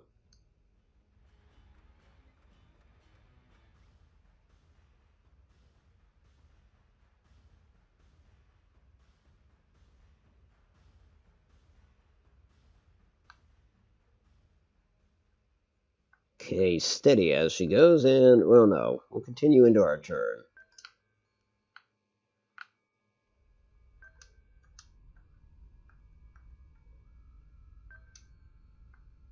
Understood.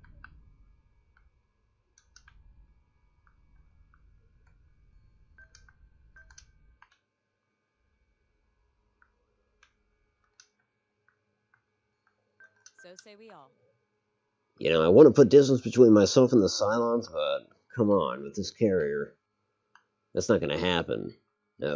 At the very least, I can make it take a little longer for them to intercept us. Well, let's put all fighters in one squadron. Red squadron. That did not accomplish that, did it? No. Assign group, red squadron. Assign group, red squadron. Okay, at the very least, just send those 2 out. No, I think that's all of them. Good. That's truly what I desired. So, here they go.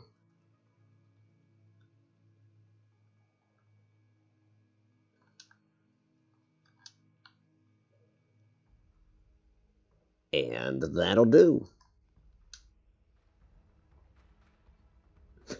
No, I guess you don't. A carrier making hard turns. Well, the good news is this carrier is incapable of it. So, apparently they thought of that.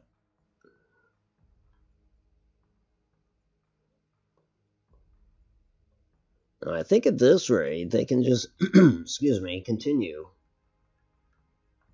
on their present, and yeah, the only thing that's required is some speed adjustments.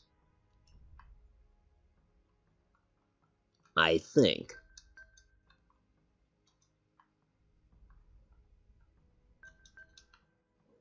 Until the enemy ships fire unguided ordnance, and I realize that having my large ships in a cluster like that is not ideal. And did I call it or what? Sure enough, half of the enemy ships have let go of some unguided ordnance. Well, I think we can deal with that. And here's how. Of course, we're going to fire flak from the Battlestar. And my hope is that flak will also cover the ship below it and the ships beyond it. But just to ensure that, we're going to fly danger close. On it, Commander. Carrier should be fine, seeing as it's behind the Battlestar. This ship needs to dive. God, I don't know. Yeah, that's fine. It's just flying at a kind of an uncomfortable proximity to each other. But this is the only way the flak's going to work, if it does. And honestly, who knows? Maybe those torpedoes were meant for the Battlestar anyways, which would mean the flak was absolutely going to work. Missiles incoming. Nice.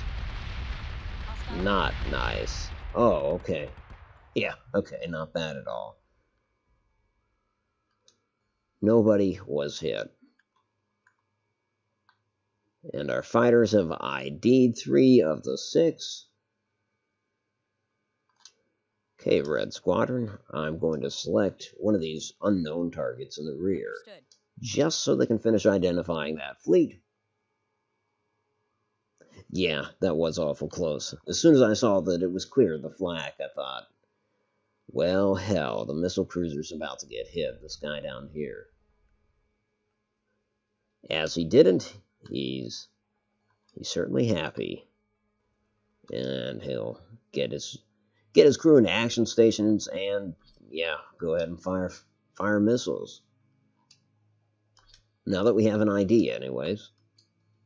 Yes, Commander. And I think the Battlestar has, yeah, of course the Battlestar has missiles on them. Same deal, Missiles on same their way. target. Oh shit, he better get in an offensive posture. It allows him to fire more missiles. Firing solutions updated. It's just pretty much like he's allocated more fire control men to the situation or something like that. I don't know. And here we go.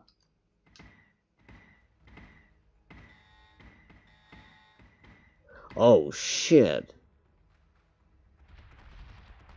Rookie mistake there, folks. And a pretty bad one. That was dumb.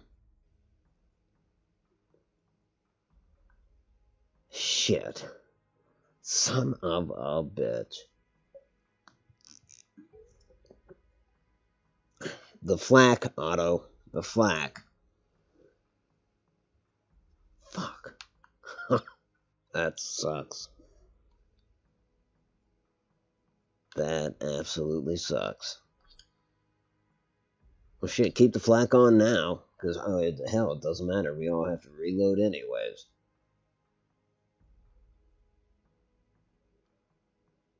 Ah, damn.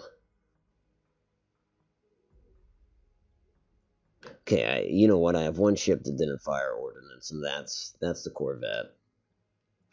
So, It is going to go on an intercept course. On it, Commander. God damn. So yeah, I fired all that ordnance, but I still had the Battlestar shooting off flak. Yep, that's a genius move on my part. Shot down all of my own missiles.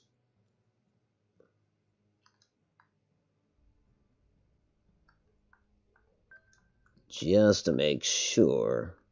Yeah, we gotta make some adjustments here. Otherwise, we're gonna have a collision, I'm afraid. That should do it. Damn, that was so stupid. Okay, here we go. Let's hope that the collision doesn't take place. Okay, good. I don't want this ship to hit the flak either. They didn't. Nice.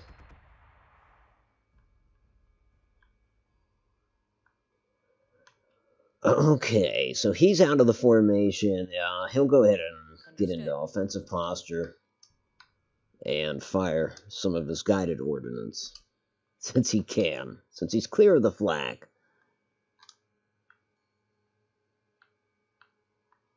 How about our missile ship? Can it fire? Yes, yes it can. Okay. The Battlestar can't. It takes longer to reload. Yeah, it's got one more turn, but what the Battlestar could do is get rid of that flak. Here goes. Okay, they fire again, so that flak's going to have to come back on. Hopefully before those missiles reach us, and... yes, we will have that opportunity.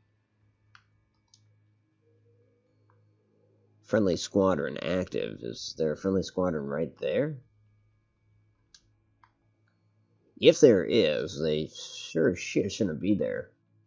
They should all be over here. And they are. It's okay, they're just warning me that they're out there.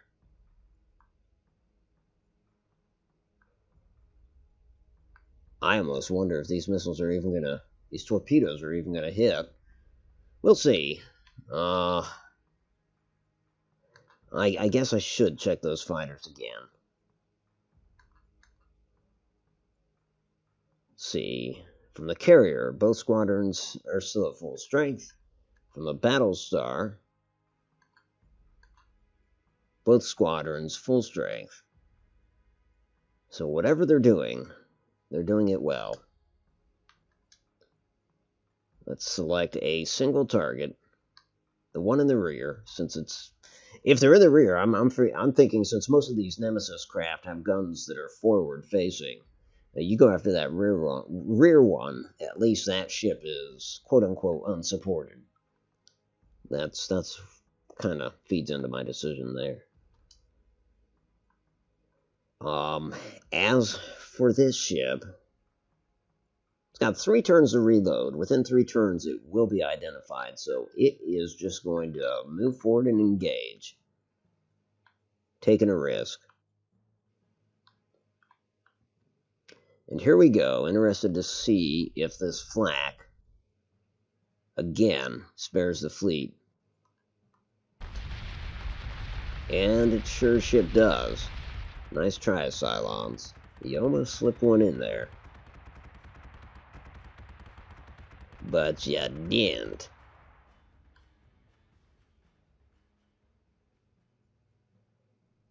Okay, our guided ordnance is of course hitting the mark. Good deal, good deal. Wow, the fighters made short work of one of those corvettes. Time to go after another in the rear. This in the rear business just sounds so damn disturbing. Squadron target is confirmed.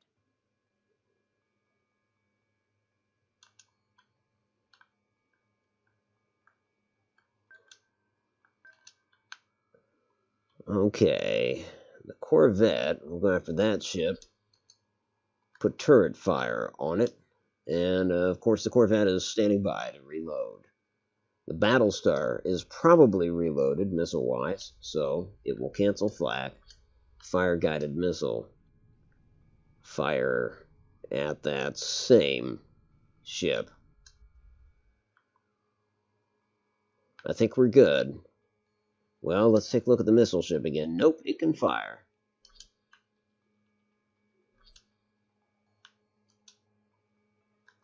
It's going to choose a different target.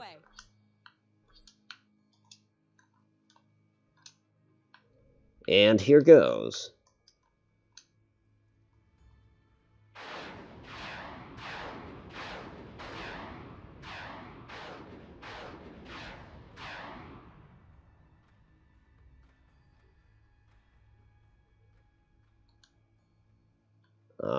As long as the Corvette's okay, I'm fine keeping to the status quo. Yeah, they've still got one round to reload. So, yeah, here goes again. Although I do kind of wonder, should I... Yeah, just to be safe, we're going to initiate flak again. Because why the hell not?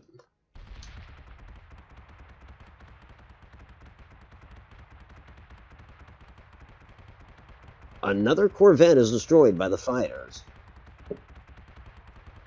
They're a lot more potent than I would have presumed. Got a collision warning here. Oh, yeah. They are rather close to each other.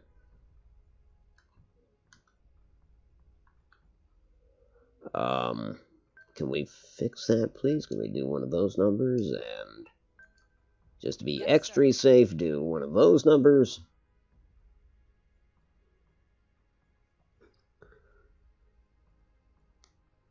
I know, Grayson, and you're right. You are absolutely right. He says, I never really understood the Cylon plan. In the opening monologue of the show, they always said, and they have a plan.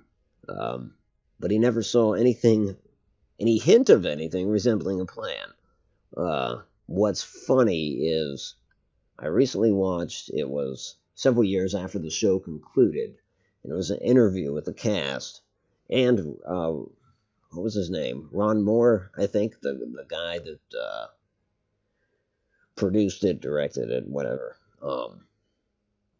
And he admitted there was no plan. You know, that somebody basically, when it came to just shooting the idea around, said, and it will say there is a plan, but no, there never was.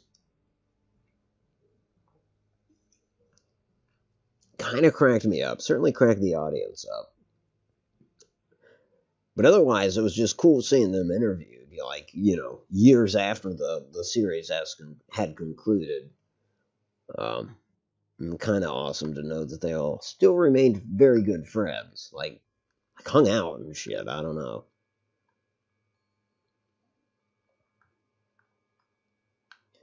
Okay, so now the ship is getting hacked. That's the problem with getting in close with these bastards. They're going after fire control, of course. So I have two choices. Go ahead and fire the ordnance he has. No, I can do both. Fire it. Fire at that one that's hacking him. And turn away and elevate. I'm not going to hit thrusters yet, but I will next turn. And the fighter squadron also is, they're going to go ahead and intercept the ship that's doing the hacking. Basically, the sooner we can knock that out, the better, obviously. Can we fire any heavy ordnance?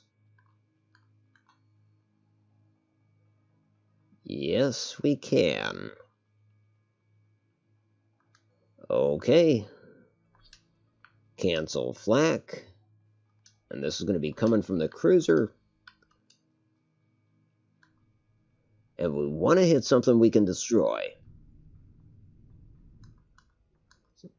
So that's going to be this guy. Understood. In fact, I think one volley will do it, so we'll give the other volley to a different target. To, hell, this one here. Understood. And here we go. All three of their ships are hacking the Corvette. Make that two, because one's down. Unfortunately, we had fired missiles from the missile cruiser at that one that's down. That's why they're just kind of going off into the middle of nowhere. But yeah, the Cylons never had a plan. Well, they might have, but Ronald Moore didn't know what it was. On it, Commander.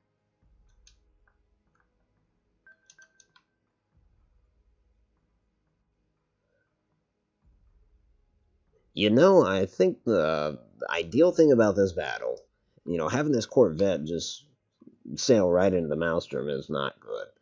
But I don't think that they've been able to identify our main fleet yet. They haven't gotten close enough, as far as I can tell. And that's good, because if any of them can fire guided ordnance, they're unable to truly fire it at anything but the Corvette. Speaking of the Corvette, it's time to hit those boosters and just go. Just get out of range of that. Because of that hacking, I've been treating the Corvettes a lot like cavalry. They kind of swoop in and then put some distance between themselves and the target. Hit and run kind of ship.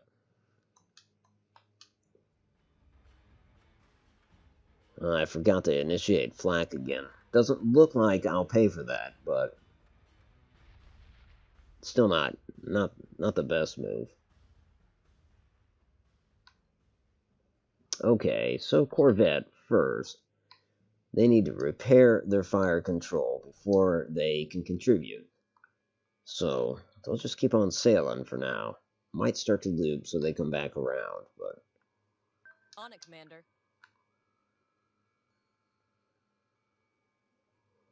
fighters can keep doing what they're doing. The missile Corvette is out of missiles.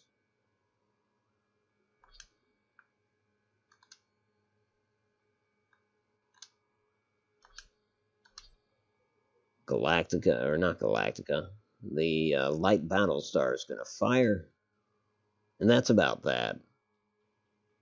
Not much more to be done. We've still got 3 Cylon ships on the grid. Here we go. And they're firing. And we don't have flak on. 'Cause we fired. Yeah, we're gonna get hit. Damn. Brace for impact.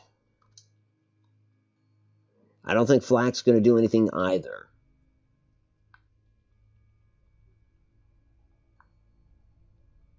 I don't think there's anything to be done.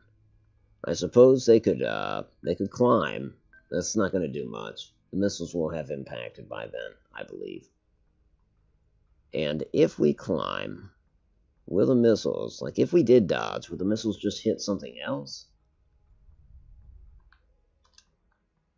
Maybe, so we'll slow this ship down. So I don't know. Let's see how this goes. How about the Corvette? Are they repaired? No. Still got a ways to go. They might not be rejoining this fight.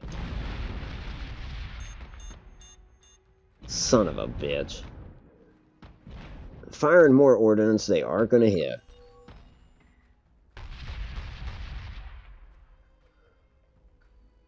Sir, we've got a new Dratus contact.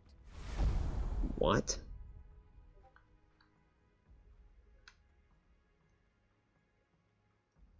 Okay. We got a new contact. I think our fighters should just swarm that son of a bitch. Figure out what the hell it is ASAP. Because we are out of, well, no, we have one more volley of guided ordnance unless that Corvette gets back into the fight.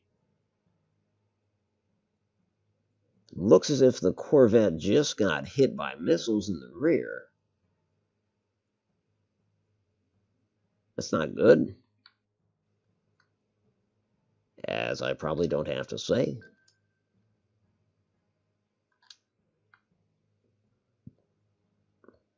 They just need to keep running until their fire control's back online.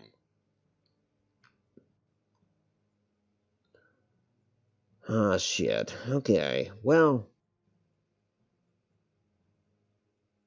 here's what we do. We turn the fleet like so we can just fire our traditional guns.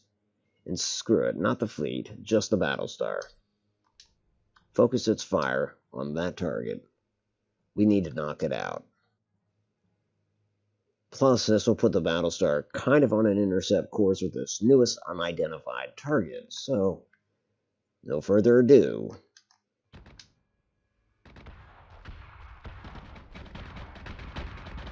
Come on, take it out.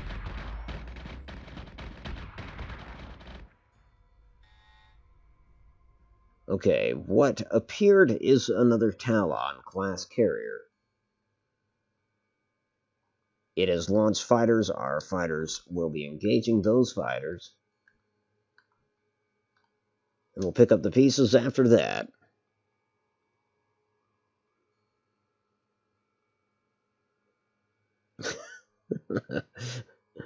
Ironsides. Sounds better than Buns of Steel, hoping the damage is light. Yeah, it does sound better than Buns of Steel. Yeah, damage isn't so bad there. Nice thing is the Talon that just appeared doesn't bring any more long-range ordnance to the fight, so that's good. It's just got its cannons and its fighters. This ship is barely held together, and that's a good deal. It means it's not going to last. It'll be gone in moments. Is the only other one the one that's out here pestering our Corvette? I think it is. Corvette is still repairing fire control. It could fire now. It just won't be as potent as it would be otherwise. So here is hoping that we take out that closest Corvette here, like now, and then we can focus fire on that carrier that just showed up. I'm glad it's a carrier. I'm glad it's not a capital ship that just... That was the fear, that they realized they had light ships mixed up in this fight, and so they wanted to bring in one of the big dogs. No, they just figured they'd try to pull in one more carrier, see if they could save themselves. It's not happening. Excellent.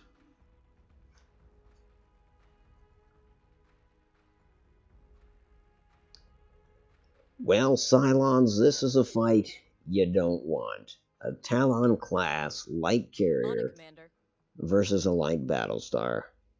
This does not bode well for the Cylons.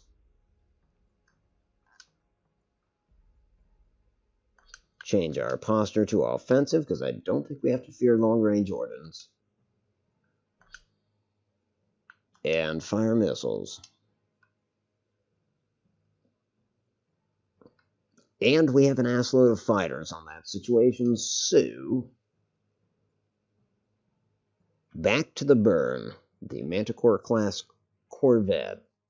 They're going to kill thrusters and start to come about, because I think next round we will cease repairing fire control and engage.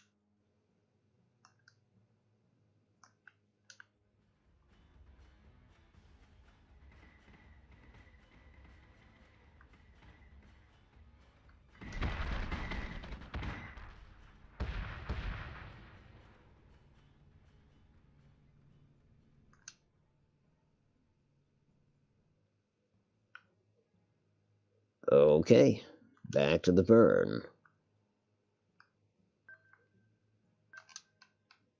Closing in.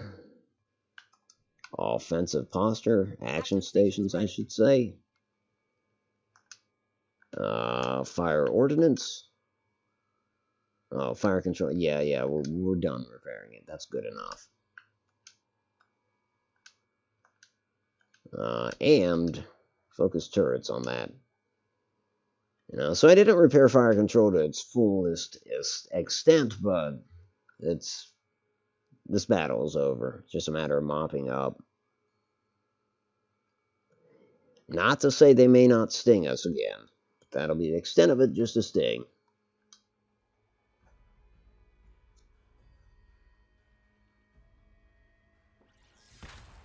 That's that.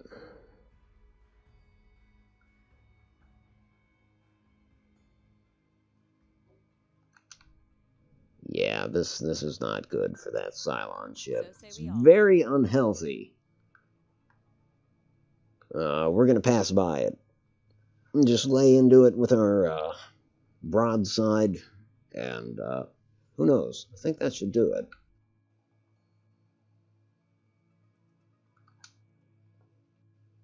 Yeah, it's not even going to last that long. I doubt the light Battlestar is even going to need to pass it. The ballista. Here goes.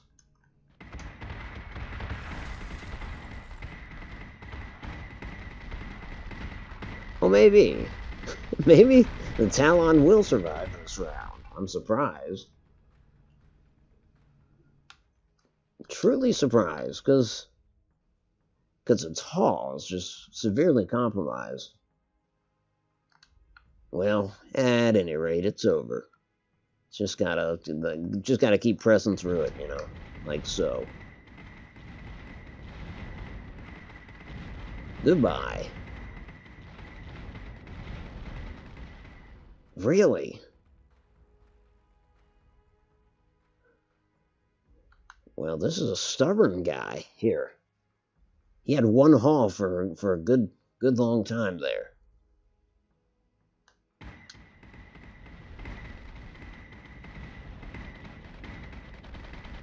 What the hell is going on? He's got one hull point this entire turn. I guess it turned its other side to us, is what it was. Funny. Anyway, Battlestar doesn't have to deal with it anymore. Fighters can take care of it.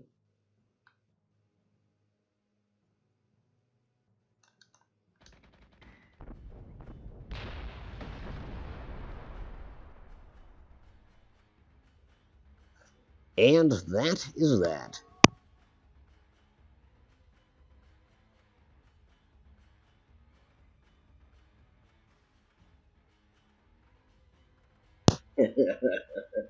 Well, it's over. A statement no one has ever regretted in a battle. Certainly not. Nah. Alright, time for the replay. I will refresh the bev.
You know, sometimes on this Otto cam, I hate to begrudge anything with the name Otto, but they don't pick the best angles. There we go. There's the new guy.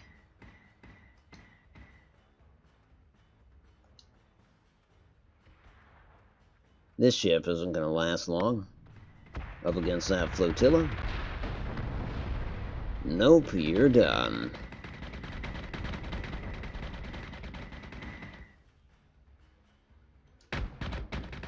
No. Get on the Cylon ship. There we go. That one. Or that. That works.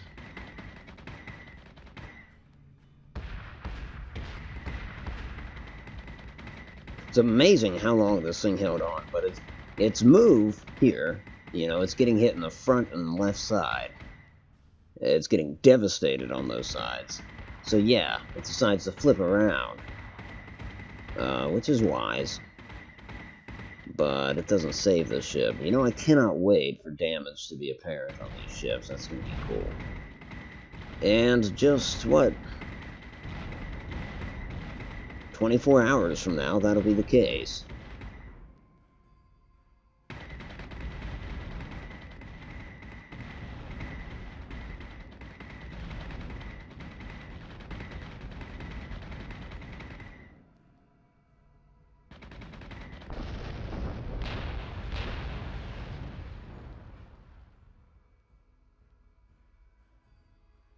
Well, that was that.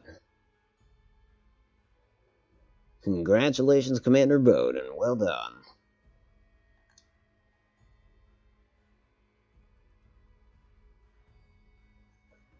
Well, let's see.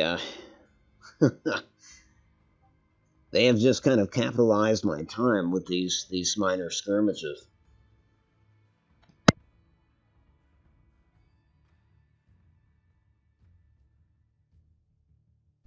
And this one looks a little bit tougher. It's the attack on Scorpia, Colonial Fleet 56.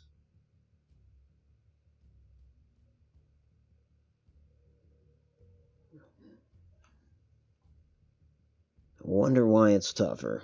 I guess we'll find out.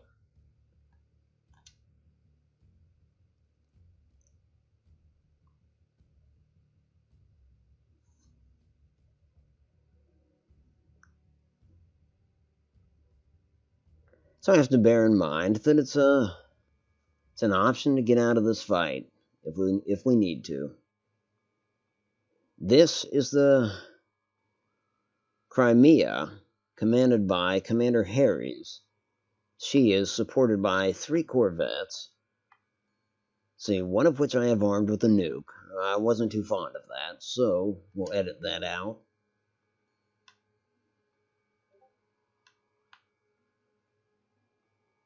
We'll give them torpedoes. So all the corvettes have torpedoes. The light Battlestar has guided missiles and sweepers, but I think I'm going to switch the sweepers to Viper Mark IIs.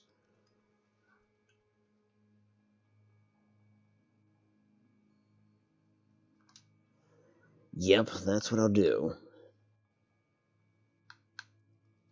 And you know what? Let's just make the whole fleet torpedoes. It's different. It's weird, wild stuff. Here goes.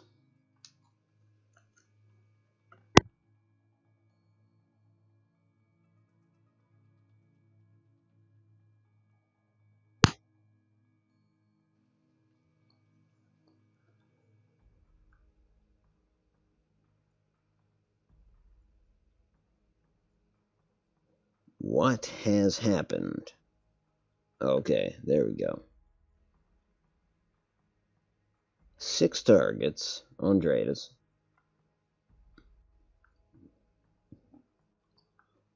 They are a little closer this time. That's okay, because we want to get close too. Yes, Commander. The whole fleet will move on an intercept course, and we'll... Well, I don't know. Do I want to let go of torpedoes this early, this far out?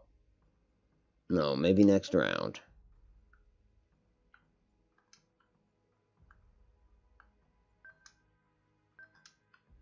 Battlestar will launch its squadrons. Light Battlestar. I should make that distinction. Because it does make a difference.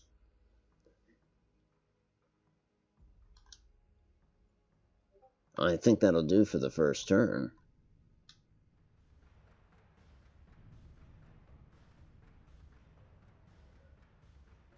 Oh, okay. They're launching fighters. Which changes my ideas as to their fleet composition. We're going to slow it down a little bit. And we are going to switch to action stations and fire torpedoes.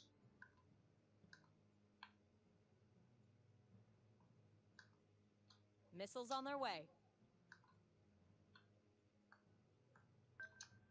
So say we all. Again, action stations, torpedoes. Oh, these are some old-ass ships I'm using. That doesn't mean they're necessarily inferior. It just means they've got a stellar record. The Lancer, the Heka, and the Perseus, ships that I've had since the beginning of the game.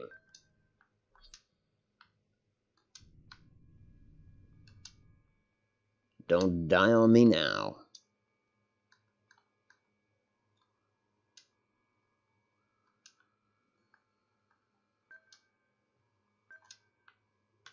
As to the fighters, they ought to get in there and engage those enemy fighters, I think.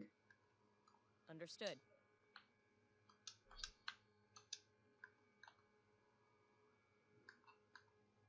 Squadron target is confirmed. I could have the Battlestar fire as well, since it has torpedoes. Let's see. We'll do that.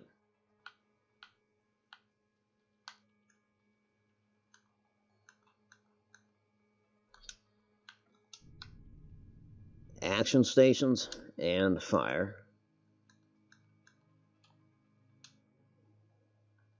Here we go.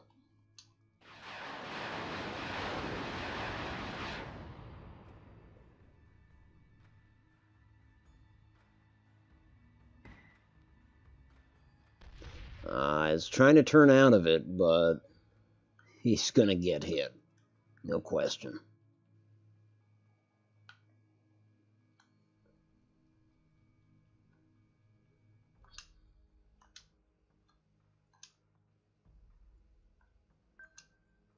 Battlestar is going to try to hit that lead ship with its cannons. Fighters almost engaged. Almost. The Lancer, the Heka, and the Perseus will continue on their intercept course, try to elevate as much as possible to get an ideal firing arc. On it, Commander. And that's that. IFF confirms unit is hostile. Okay, getting an ID. 2 Nemesis.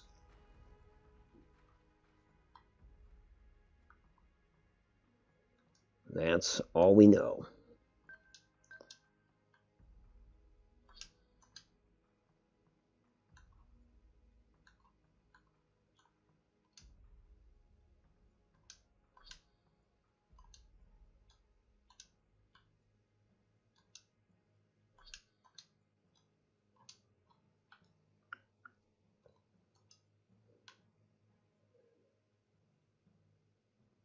Well, more of the same, I think. They are attempting to hack. They are firing ordnance. Missiles incoming. Hostile unit identified. Shit.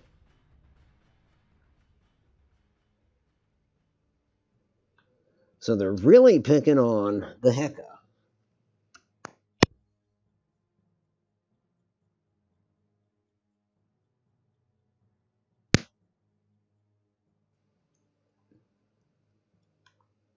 That's not good. Well, the Heka will brace for impact.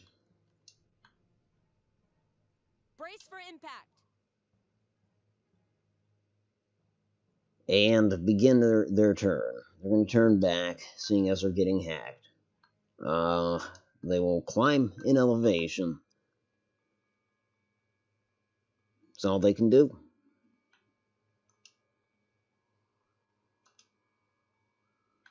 Got one more turn until torpedoes are reloaded.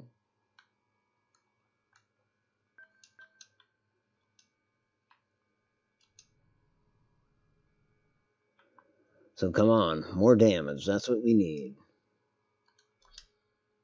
Have this ship train its guns on that one. Just kind of turn into that nemesis there. So say we all. And that's about it.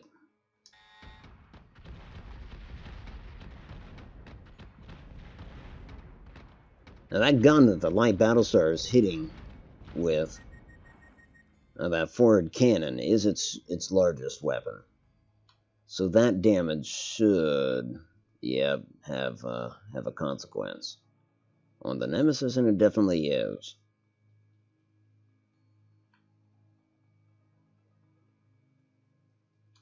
And again, they just really want to hack the Heka. Hacking the Heka. Okay, so thrusters and put some serious distance. Because, as usual, they're going after fire control. Because they're pricks.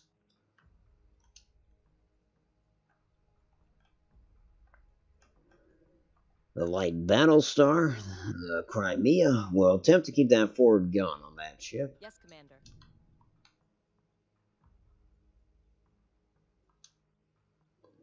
And we have torpedoes reloaded. Well, that's... Oh, shit, okay.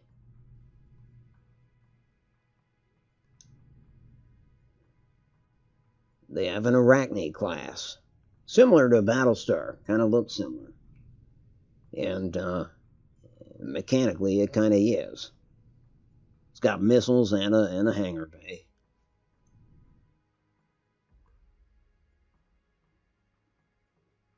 But for some reason, I want to destroy these Nemesis classes because I'm getting sick of them hacking ships and forcing them out of the fight. So that's still where my priorities lie.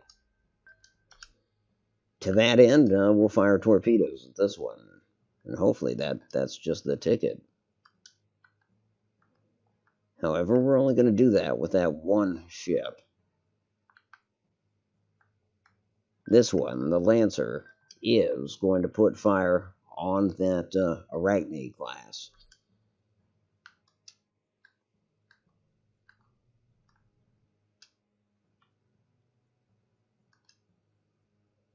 Meanwhile, this ship continues to be hacked, but should be clear of that. God, its bottom armor has been torn to shreds. Oh, well, not much we can do, except for keep it on course. I guess it could fire. Yeah, why not? No, screw it.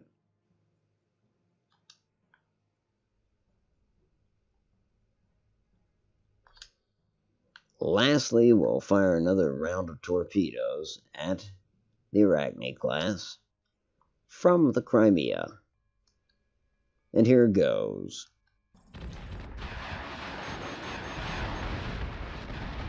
Okay, good. That Corvette's gone.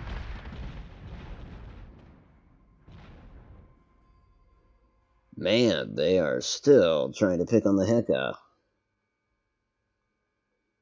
whose bottom armor is in poor shape. So, here is what they're going to do.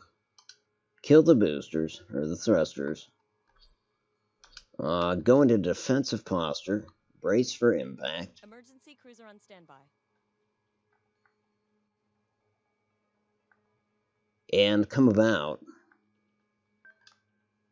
It doesn't matter coming about, that is. Oh, shit, no. What they should do is drop their elevation. So there's very little chance of their backside getting hit. Yes, Commander. So yeah, definitely turn lower elevation. And that's the best they can do to mitigate the damage. The Battlestar's target is gone. So it shift its fire, and it will, onto the Arachne, the flagship of the enemy fleet.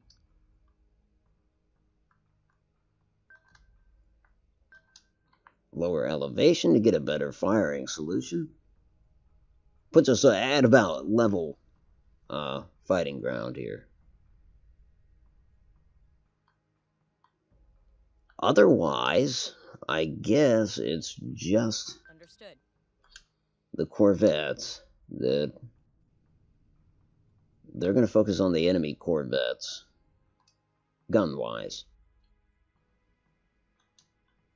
And I'm just kind of letting my fighters, the squadrons, you know, choose their own adventure, as it were. I don't know. So say we all. They can do what they want.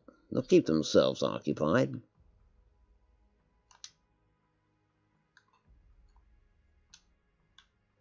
Okay, this nemesis that they're firing at, yeah, it's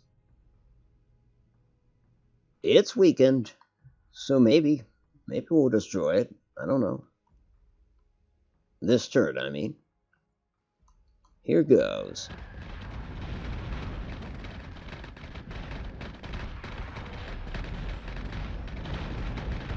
Yeah, they sure shit did.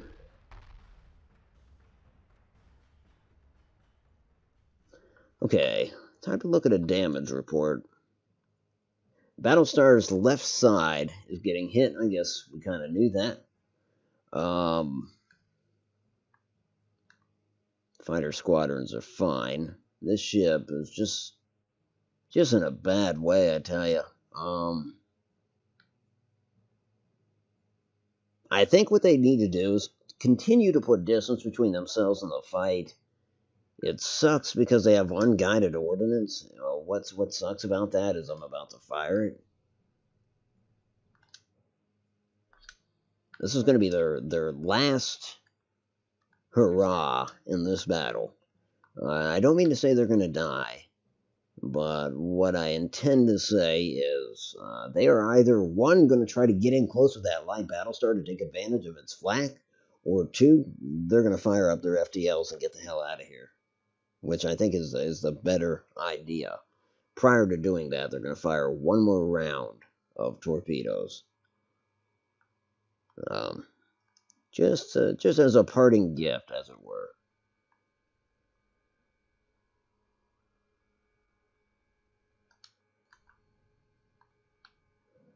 And how about the Lancer? Lancer's in okay shape. Are there any more Nemesis-class corvettes on the opposing side? I don't think so. So now these Manticores can focus their fire on a different target. In this case, it is going to be their flagship. We'd like to take that out of the equation. In a way, it almost seems like the ships that I'm prioritizing are the ones with long-range ordnance. And, well, I guess I am. Though it's strange. It wasn't necessarily a conscious decision, but...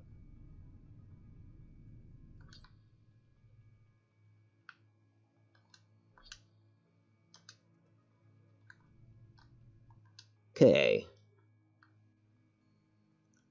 Let's see. Here comes those torpedoes from... Ah, damn. Torpedoes missed, but still got the result I was looking for. The enemy flagship is down. I'm not trying to say they're going to die, but there is a 1.3 chance they will be able to escape. Yeah, yep.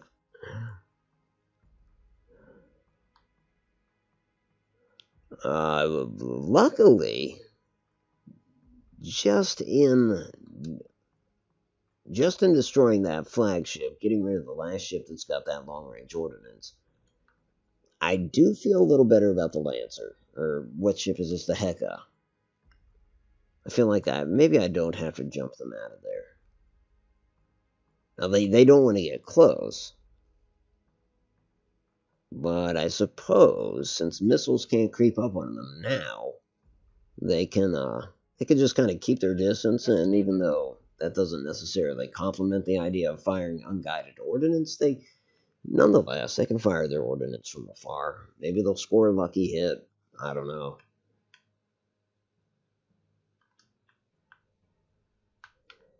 Well, let's see if we can cross the T here.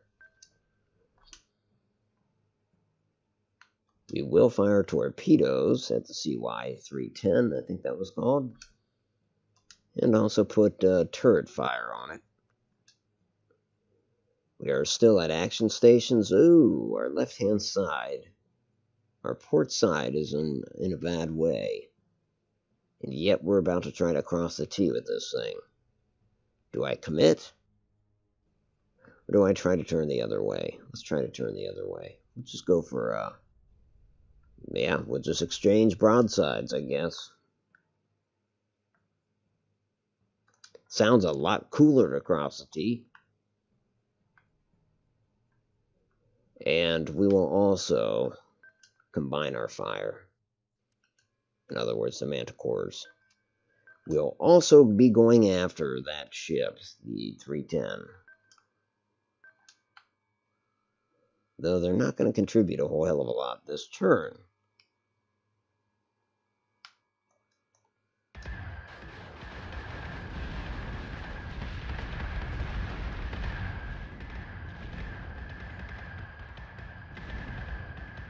Manticore is taking damage.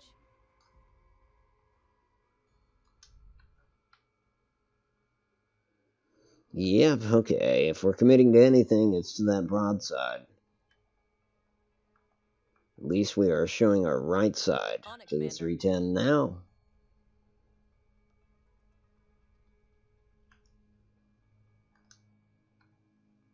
Manticore is going to do what a Manticore loves to do. Yes, Commander. Follow this fucker. Chase him. Hell, fire some torpedoes to boot. But they get in that chase position, so few ships have rear guns. I don't think there's any way that the 310 is going to be able to shake a Manticore. Unless it just goes so obscenely slow that the Manticore overshoots. Which is a possibility. Where the hell is that carrier going?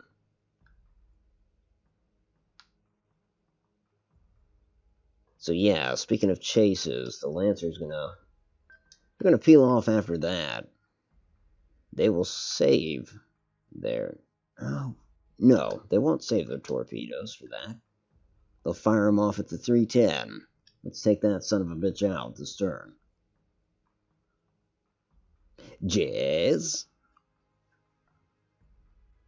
Why would any ship require 300 nuclear warheads? Answer: what? I just want to make sure the message gets through.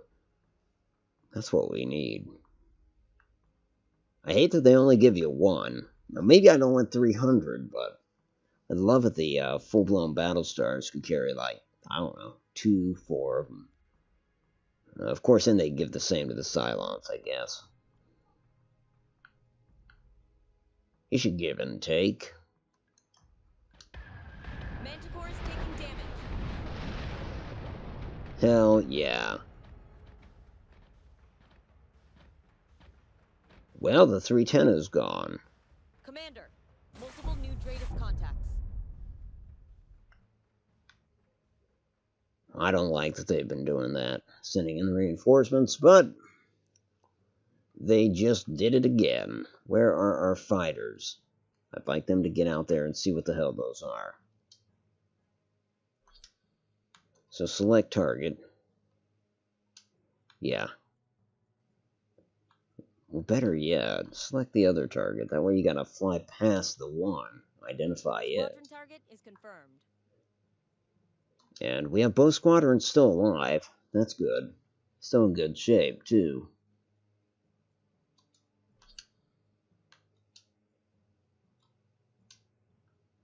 So So get out there and do some good, boys.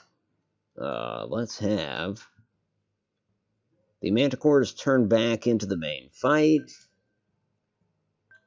We made short work of that ship we were calling the 310. This one's called the 311. How convenient. Let's hope that it suffers the same fate as its predecessor. Have the Perseus come about, and they're standing by to reload ordnance. Same story with the Lancer. We're going to have the Lancer turn into the 311 as well. Yes, Commander. Isn't really going to be able to do a whole hell of a lot. Oh, I see the carriers. Oh, that's adorable. It's chasing the Heka. Oh, I see. And the Heka's navigation is so fucked that the carrier is going to catch up with it.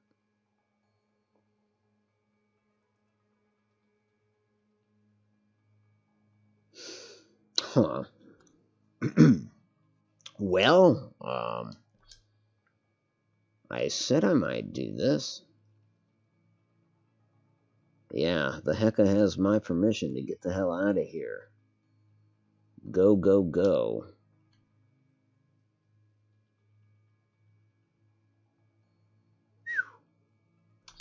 And get into defensive posture in the meantime. I don't know if the Heka's going to make it.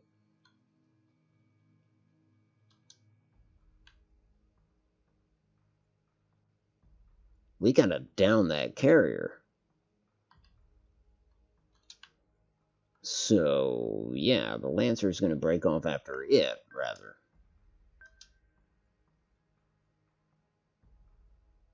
I don't know about all this, folks. I do not know about all this. It's getting kind of sloppy.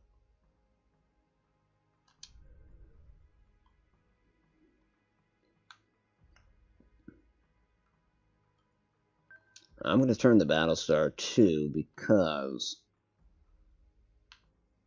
reasons.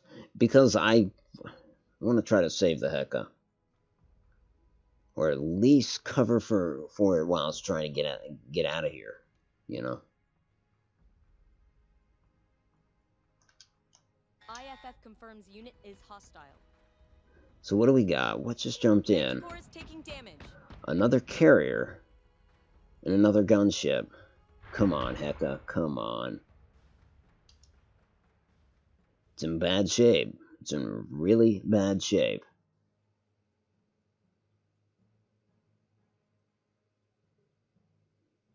I think it only needs one more turn. Firing up that FDL. And in doing so... Oh, damn. It just doesn't have the navigation to do shit. Can it at least turn its side? Yeah. That's all I can do.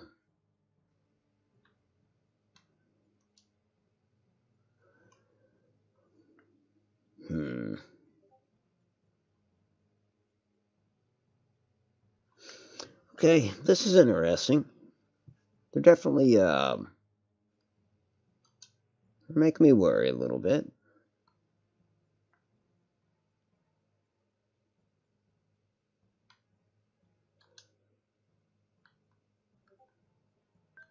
On it, Commander. Okay, Lancer, get that son of a bitch. Please.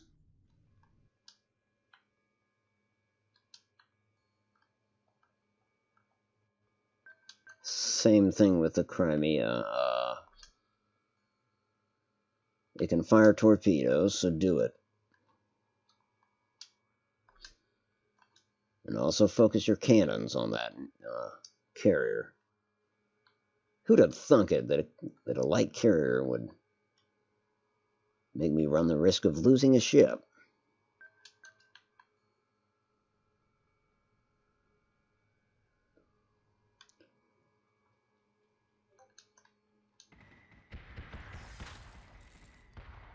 Manticore is taking damage.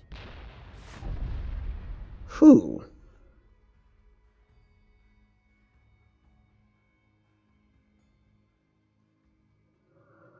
Alright, well, we got the heck out of there. We got the heck out of there. But, you know, it's the same result if we had lost her, at least as it pertains to this battle. It's one less ship in our arsenal. Meanwhile, they've just brought in 2 extra, you know, I mean, that's a shitty thing. We're withdrawing ships. They're bringing ships in. If they bring in one more wave of reinforcements, then I will come to grips with the fact that this particular battle is not ours to win. But as it stands, I'm still going to try to pull victory out of this.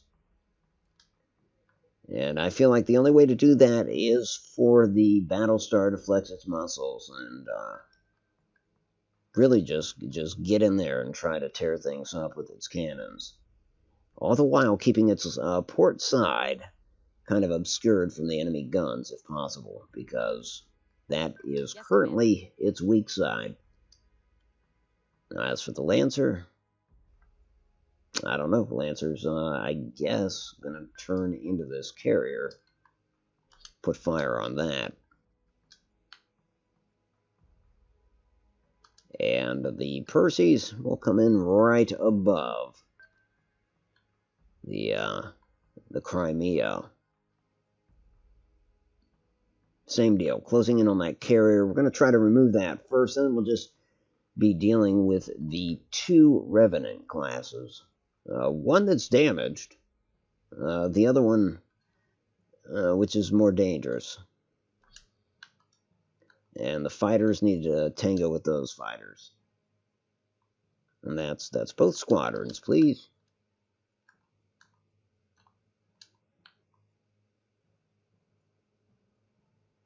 Let's see how this goes.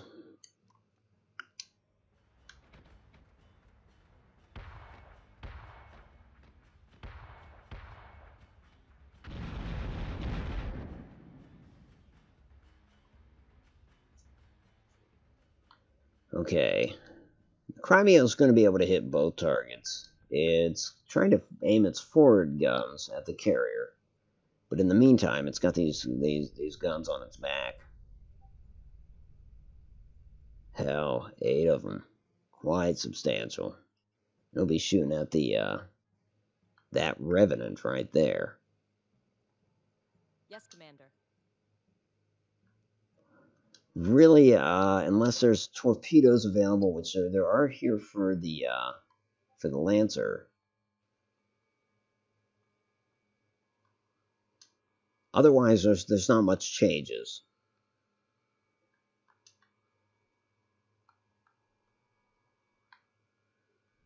Yeah, he can fire torpedoes, and then that's fine. He won't hit his allies, I don't think. I don't even think it's risky at this juncture, so go ahead. And finally, there's a battle. No. Okay, so that's that.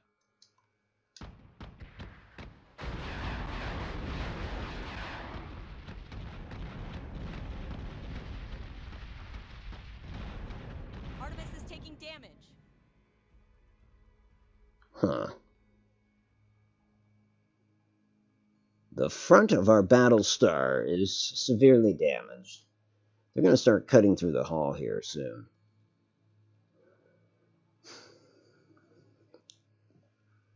Not good. Not good. Well, damn. We'll swing to port. And go with broadsides. That way we're not front-facing anymore. We're also not showing them our left side. That might be as good as it gets. Let's go ahead and fire our 2 remaining torpedoes at that bastard. I hope that does it.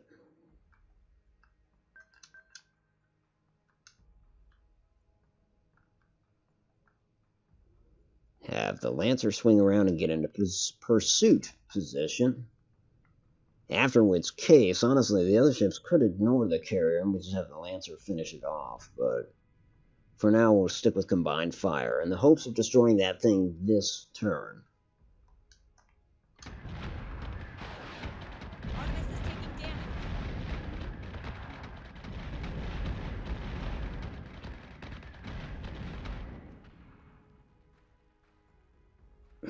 Damn.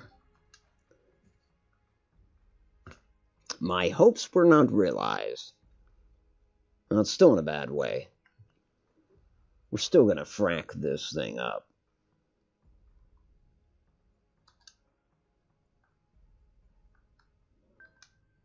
So say we all.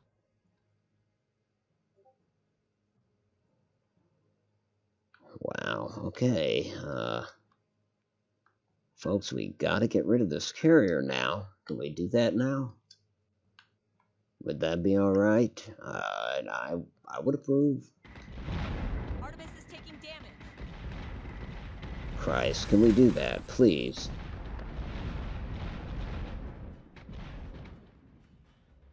Okay.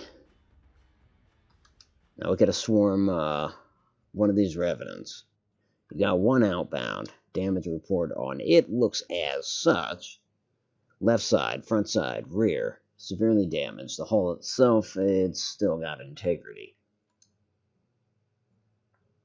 Left side and the right side of this one damaged.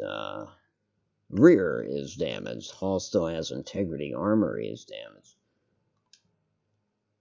Same deal with that one. The armory is damaged. Right? Did I do that right? Did I select them? Yeah. Well, let's see.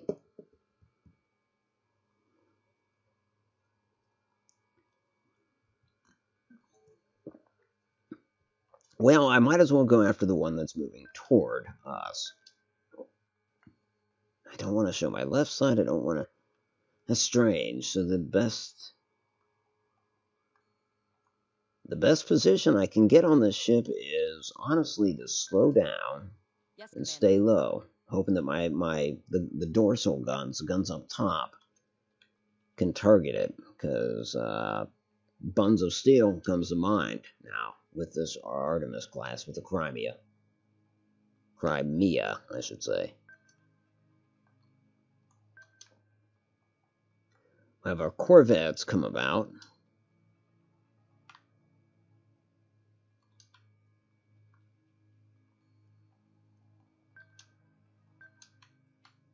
All of this intended to be brought to bear on the 311.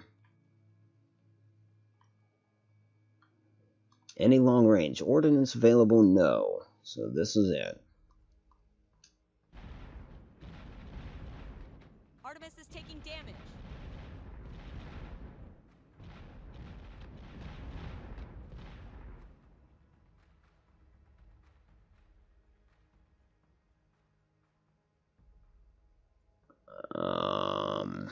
Wow.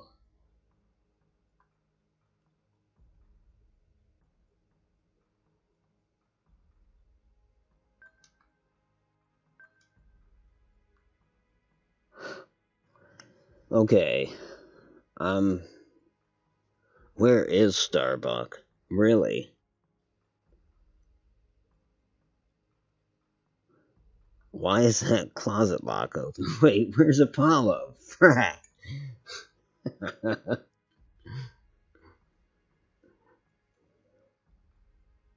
Oh, man. Hold on 1 second. These headphones are killing me.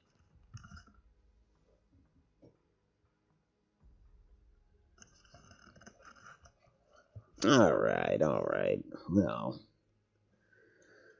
let's see. I have about 17 minutes left in the stream.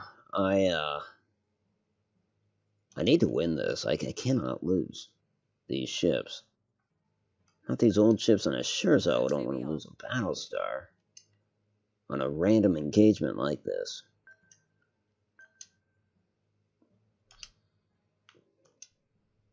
Oh no, posture's good, Lancer. Fire your last remaining torpedoes, all 2 of them. As for the Perseus, same deal. Fire those torpedoes. Missiles on their way. The Crimea already fired all of its torpedoes, so it's dry.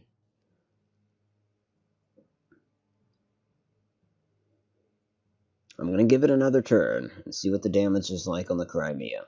What is the damage like on the 311? Left, right, and front are in a bad way. It has about as much hull integrity as the Crimea. But I think the problem here is that its forward guns, yes, are probably pretty damn strong. And those are the guns facing the Crimea.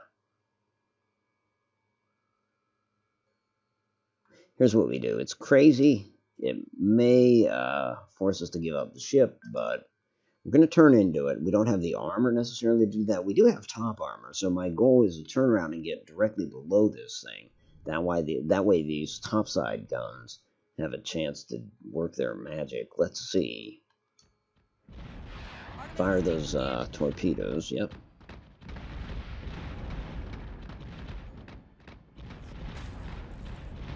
Come on, come on.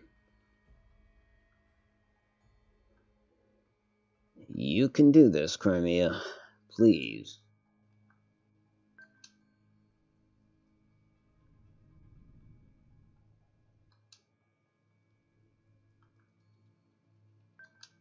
So say we all.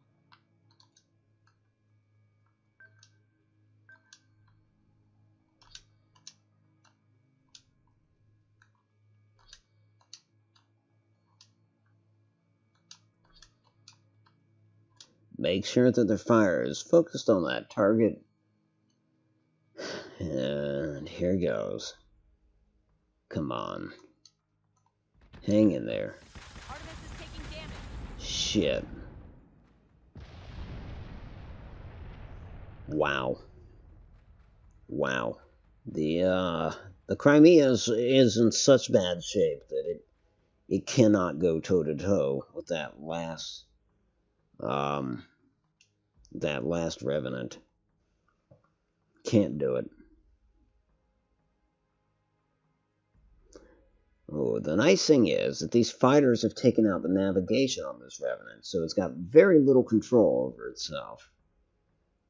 This is where I pray that the Manticores can do this, that they can pull this off, using just their guns.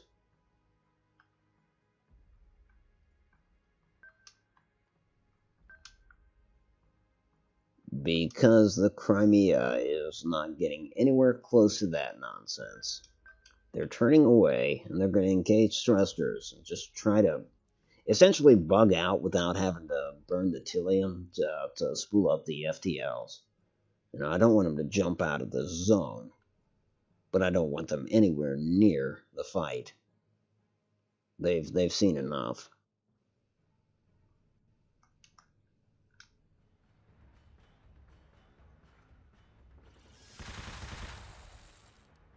The hell was that noise?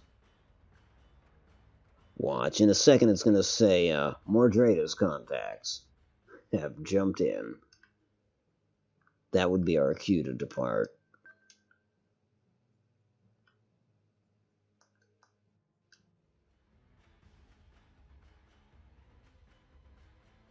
Come on, Manticores, get in gun range. Let's go.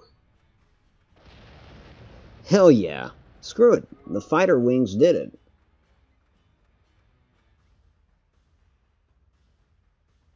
Wow.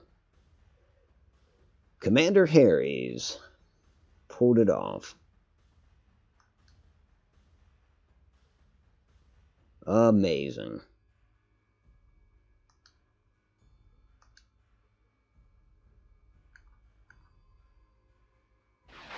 So we're going to focus on her ship for the replay. Just because it was teetering there on destruction, and yeah, that was something.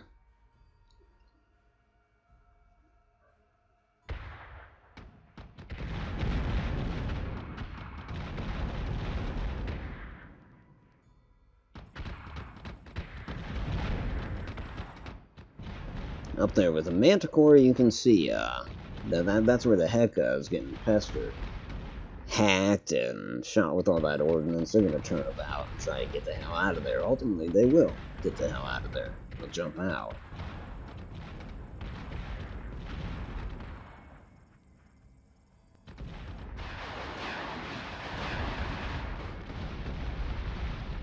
And we did make short work of their flagship, I will say that.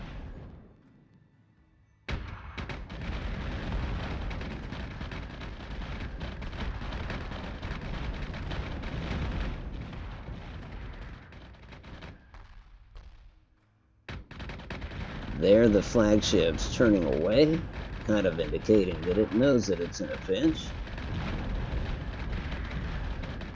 Too little, too late. It's gone. Of course, now, well, we're turning our attention to mopping up those nemesis, but moreover, the revenants. And then the emergency with that carrier took place. Carrier's chasing the Heka. The Heka is getting torn up. Can't stand to be in this fight much longer. There we got more enemy reinforcements. Or rather, just enemy reinforcements. We were moving to identify them, at the same time trying to get the Heka out of this area. And it's about to go right now. Bam, it's gone. And so too is its pursuer. That kind of worked out.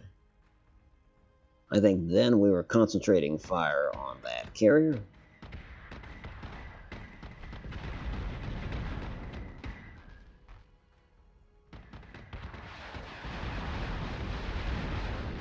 And this is one of those moments when the Crimea was taking such heavy damage from that Revenant up there, top left-hand side, just firing downward.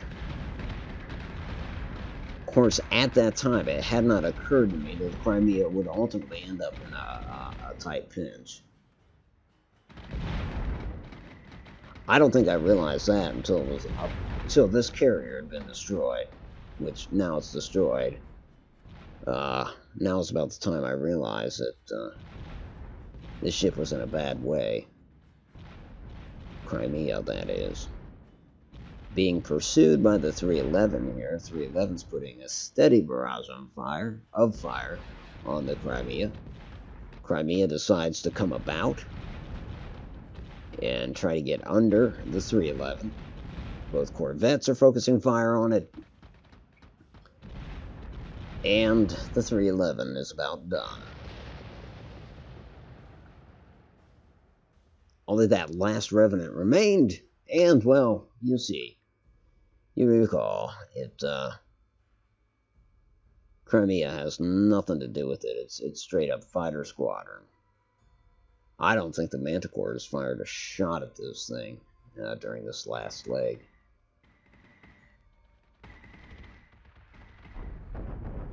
Yeah, that was all Red Squadron. Hell yes. Well done, Charlotte Harries. And I better save the game, because one, the stream's pretty much up, but never underestimate the effect of a fighter squadron. Take your eye off them, and yeah, no doubt. No doubt. And I did underestimate them there. Actually, I would not have thought that they were inflicting that kind of damage. But then again, they had that whole period of time, unsolicited, just them and that Revenant. So clearly they were doing some stuff. Struggle for Pycon. Christ, it's another battle.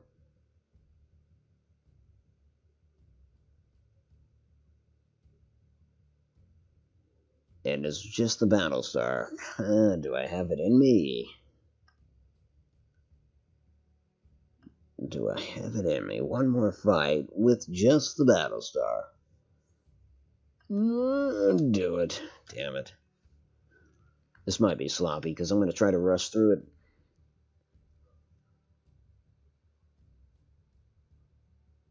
Or hell, I might run from it. I guess that's a possibility. I could just do that. Run. Now again, I'm going to try to use that rock for cover if possible. Go ahead and start it up.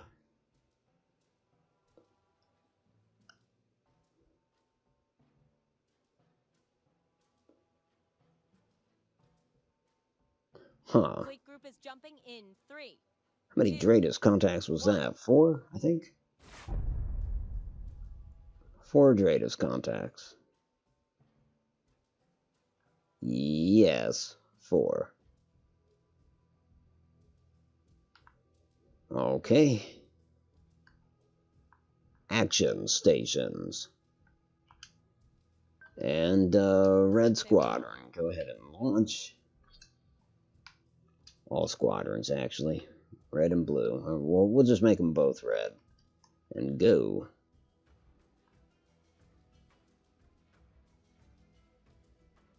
I want this Battlestar to continue to climb. Get up there by that rock.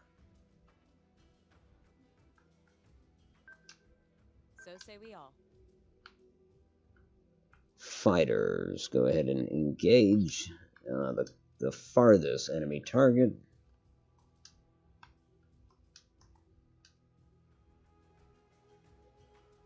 What's kind of sick is I didn't save before this battle.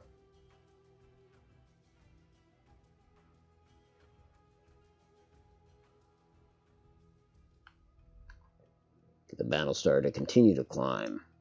Climb, climb, climb, dude. Don't know if it's gonna help, but might as well try. Why is this other squadron, looks like it's on point defense? It's not exactly what I wanted there. I figured I'd ordered both out, so let's try this again. Get out there, man. Sir. Back up your friends. Shit, and in doing so, in my rush, I forgot to elevate. Okay, it's a nemesis. Shit. Now the fighters just flew into something they don't want to mess with, and that's these Sarastay's classes.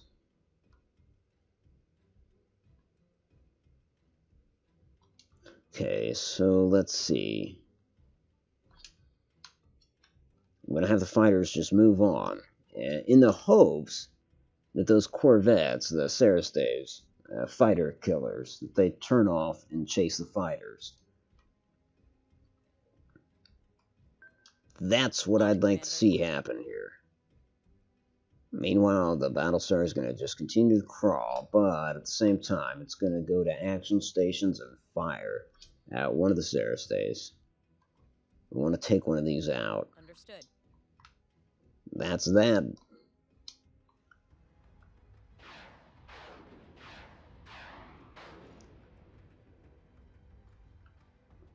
Wonder how these squadrons are doing. Shit, one of them's already lost 2 fighters.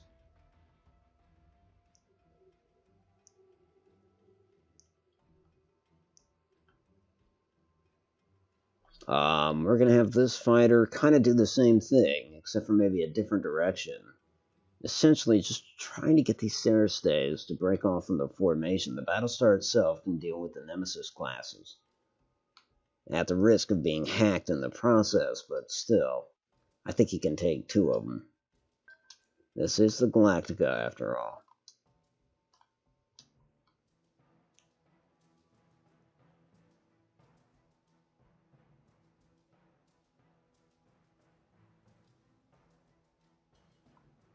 Come on, keep climbing. The thing about these Nemesis classes is I can see that one of them has guided ordnance. Both of them have guided ordnance. So the truth is, they haven't been able to identify the Galactica yet. They don't know what it is we've got back here.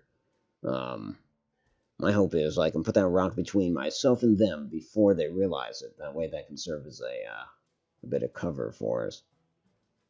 What are the Sarastay's doing? They are definitely chasing the fighters. Just as we wanted. We can't fire missiles yet, so this is just going to have to suffice.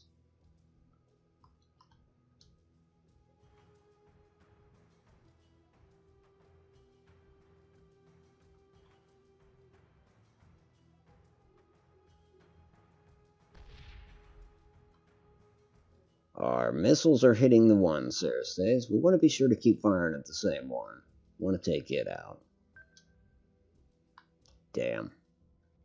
I don't think I'm going to pull this off. I don't think I'm going to be able to get up there by the asteroid by the time these Nemesis classes are in range.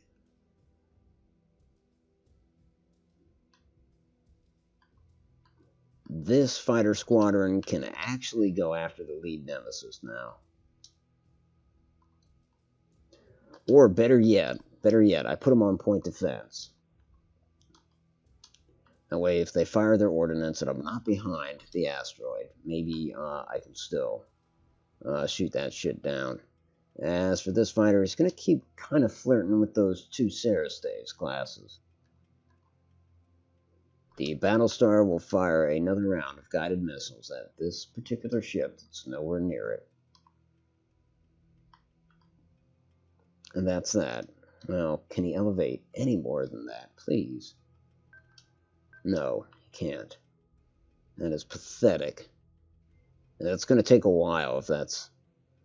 This, yeah. Nemesis are going to identify him before he can get up there. And what sucks even worse about that is I think the Battlestars have their strongest guns up top in the front. I don't think on the belly they've got too much. Pretty sure they don't. Yeah. I see a couple guns there. That's not cool.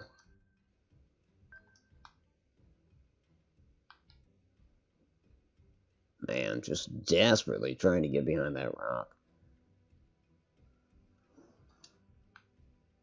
Sarah-Staves have... they are committing to these fighters. Just downright committed. So we'll keep dragging them farther away from the main fight. You know, it's weird at that rate I almost hesitate to fire another round of missiles at that Sarah-Staves with it being so far away. Maybe these missiles should be concentrated on the nearest threat to the Battlestar. Got one more round till they're reloaded anyways.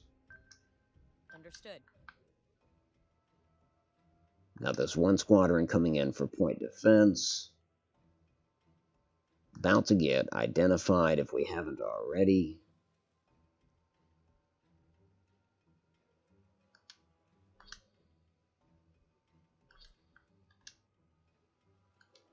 Oh well, here we go. Oh, I know. We're lacking maneuverability because we're on an attack posture. Let's get into neutral posture, see if it lets us elevate any more. Yeah, a little bit more. Yes, Commander. Probably too little, too late. Wish I had taken that into consideration earlier. Yeah, they can see me now. They can see me. Here goes. Missiles incoming. And they're gonna hit.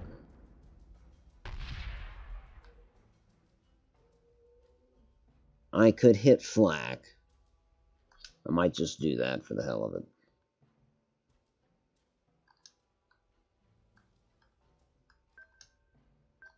Keep climbing. Have this fighter, which didn't really do well at point defense. I don't think he was close enough yet. Understood. Have him go after one of those Nemesis classes. Like, I need to check the other squadron. Yeah, still luring those motherfuckers away. So let's keep that up.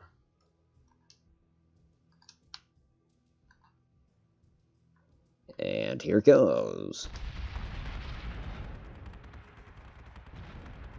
Well, you know, I think the flak did destroy a few of those missiles.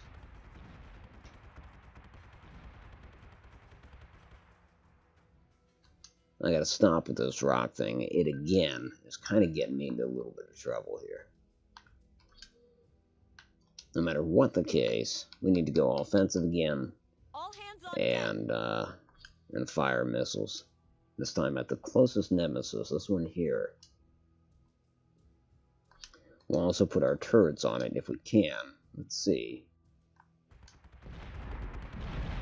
Shit! I didn't turn off the flak. Again, I'm just... That's just indicative of me trying to rush through this.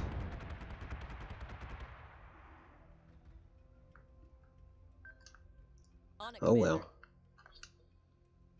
I'll cancel that flag now.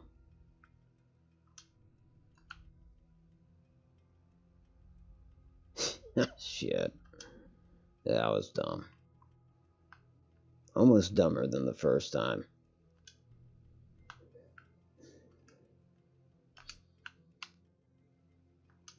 Okay, now it's time for this fighter squadron to begin doing their big circle, after which they will recall to the ship. I think I put enough space in between the two Nemesis and those two Sarastes. We are continuing to climb.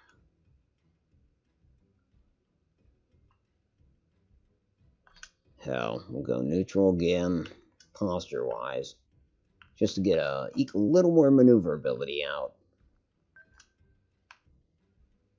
Because it works so damn hard to get up to this asteroid that I might as well kind of commit to it.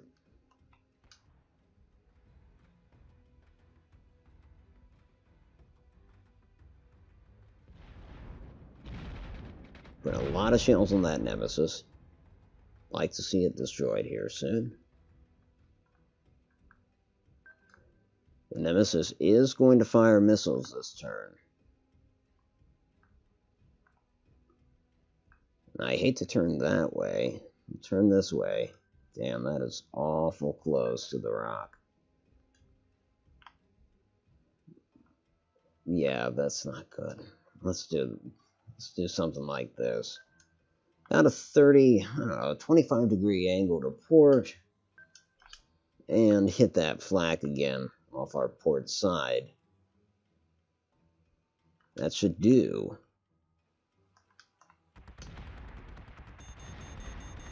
Indeed, they fired. Let's hope that gets those missiles. Yeah. Yeah, nice, nice. Okay. Go ahead and kill the flak. Gotta remember to do that. Continue to climb. Putting this damn thing between us and them. Before we're totally obscured, we'll go ahead and fire. More missiles. Actually, our fighter squadron is about to eliminate that particular Nemesis, so we'll fire at this one. See what's going on with this fighter. Yeah, still looking good. Still being pursued by those dumbasses. Okay, that's good.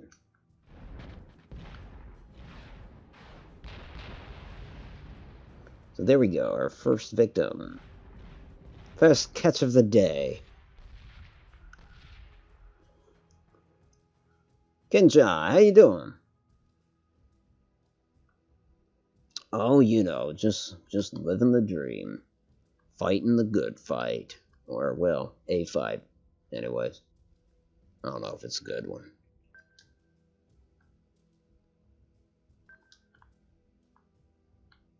But it is a fight. That's no moon. It's just a rock. Yeah, that's true.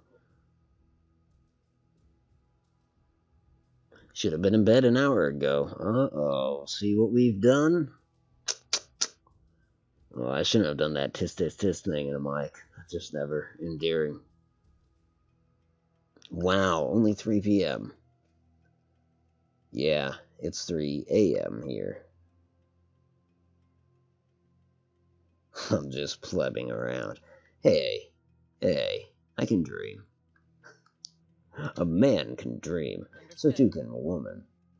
By the by. It's universal. But plebs can dream. What else have they got, really?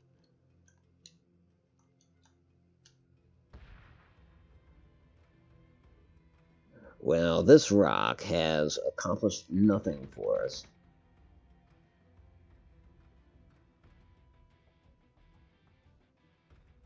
No way. Commander, multiple new Dratus contacts.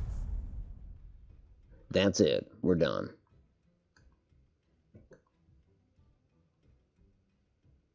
I don't think we can do this. Oh, come on, Otto. Just stick it out for a little bit longer.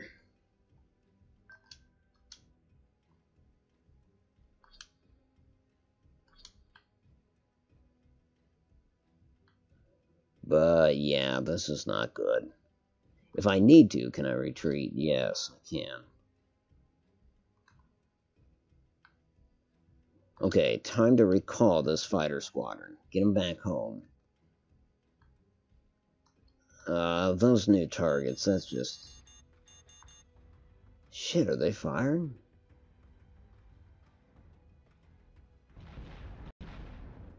Holy hell.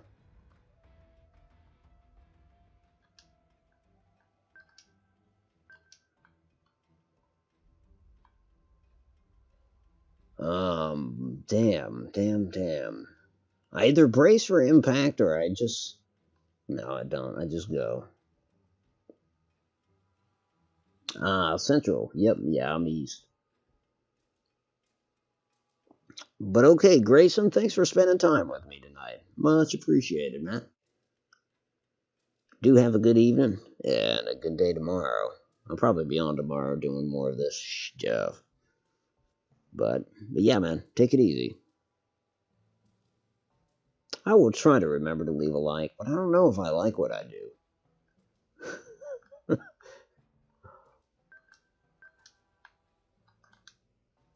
Here goes. Yeah, that was not good. Does the moon help us here? It does not. Big failure. Big failure. Okay, let's hit flak on the starboard side. Let's continue to elevate. Not that it matters, because... Let's get the hell out of here.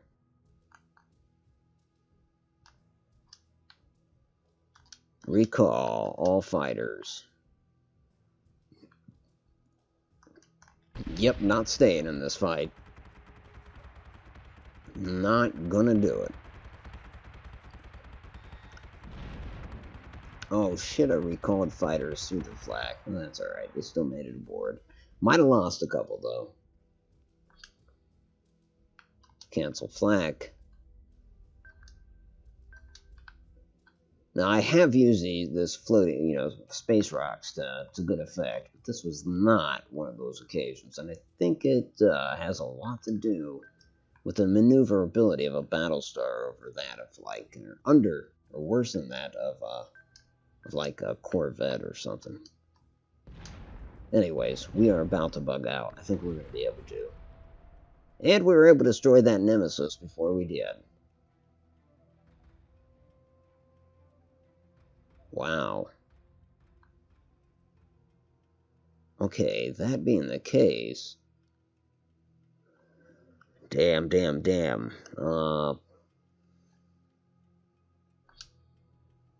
Cancel retreat.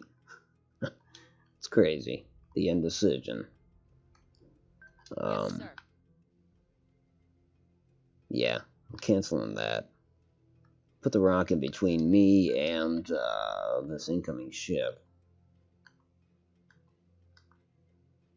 Here's our fighter squadron. He's already identified this as a Revenant. That's a big ship. I want him to identify this ship. Let's do that. And if we don't like what we see, we do get out. Nah, I should have gone.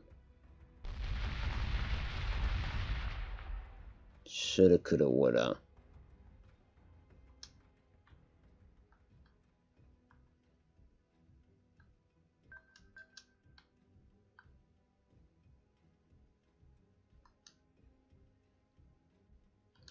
So that's a Nemesis. We've got another Nemesis. We've got a Revenant, and we've got two Stays way out there. I don't like it. I do not like it. So, yes, we will continue to order that ship to recall. We will once again fire up the FTL and get the hell out of here. Just don't hit the rock.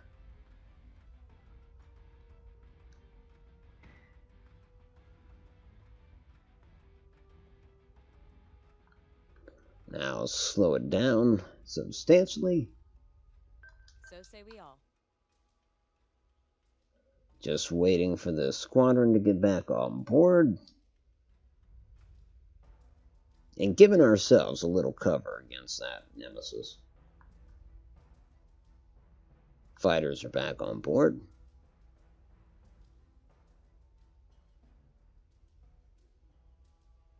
So strange. Part of me wants to take the risk, but I don't want to risk my best ship. With a jump drive be taken out before Otto goes French. Yeah. And there's another part of me that's just straight up entertaining the notion that, like, well, these enemy forces are so spread out that should I not be trying to withdraw? Should I just go ahead and whack this nemesis right here? Because I know I can. And then go toe-to-toe with that Revenant. That would be the tricky part.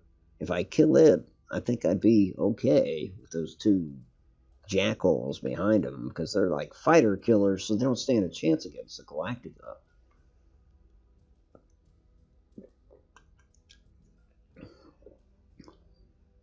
But I've let this ship get hit enough times that it kind of worries me. Granted, that was in the rear and bottom. If I were coming at them, it was lower than them, I think. I don't know. But if I don't make up my mind right now, then, yeah. God, the indecisions kill me. Cancel retreat.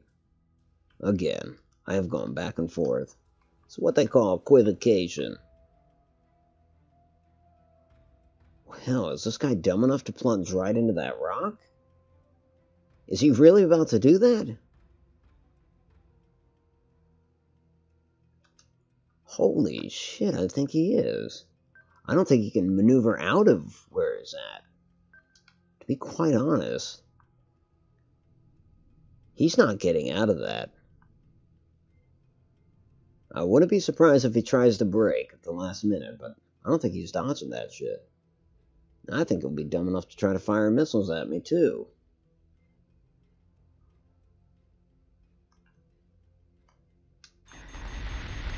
Yep, he's finished. Oh, okay. What? How did they fire through the rock? The hell is that? I've never seen that before. I've seen them do it with guns, but never with missiles or torpedoes. That is bullshit.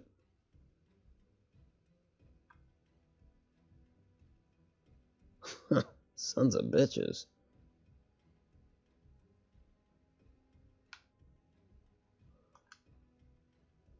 And he's only got 65 more missiles. God damn.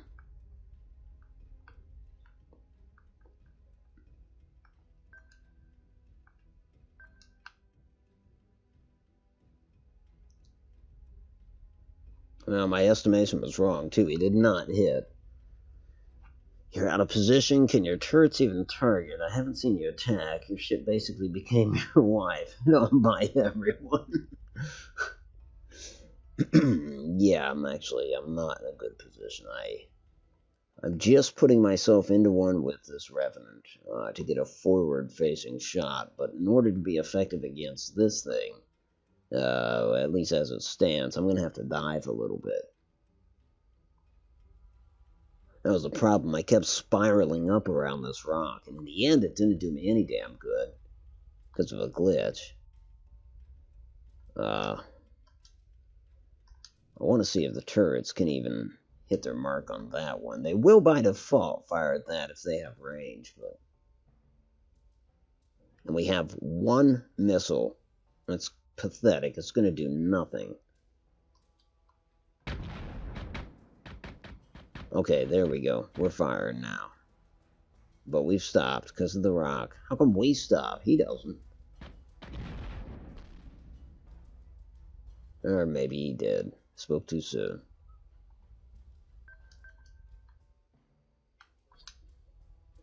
Hell, fire another missile. They're about to jump me. This is not panned out. Yeah, damn it, damn it, damn it, damn it, damn it. I gotta go into offensive posture too.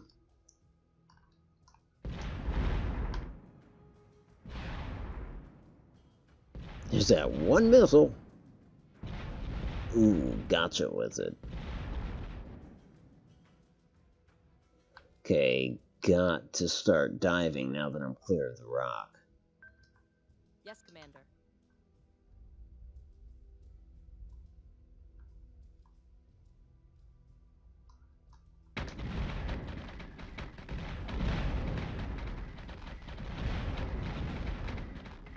Come on, destroy that little nemesis, please.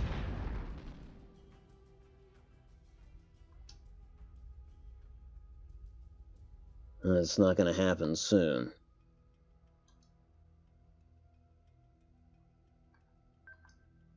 So say we all.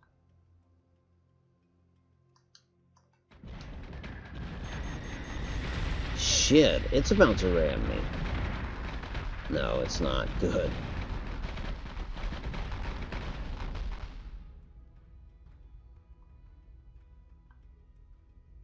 This is a clusterfuck. It really is. Understood.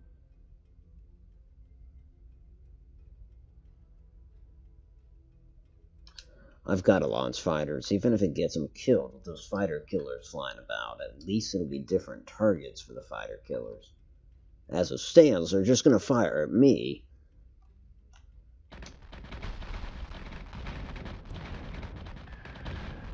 Come on, destroy something. That's it.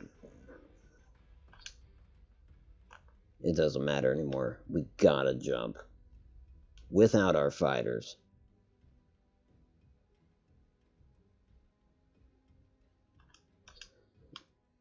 So much indecision. That's what this battle was all about. Everything else was pretty good. The last one was a little hairy, but the first two were great. This one, damn. It's just all the equivocation that got me. Gotta go into defensive posture, because again, not our fight to win anymore. It's our fight to withdraw from. I'd love to destroy something else, but just not in the cards. Fighters are back aboard.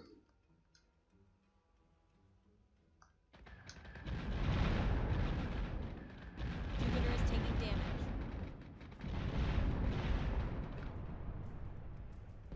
Oh my god, but then that gives me hope.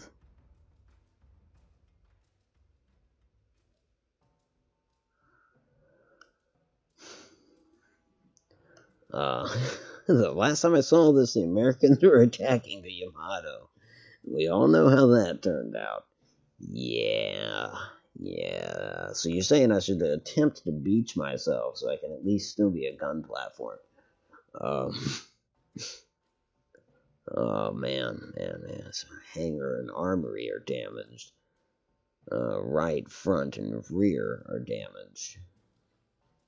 How do these enemy ships look? I mean, not bad.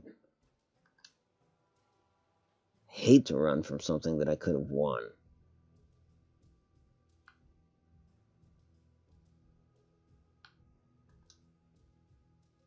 It's down to the wire again. It's going to be like one more turn until I retreat, right? I think.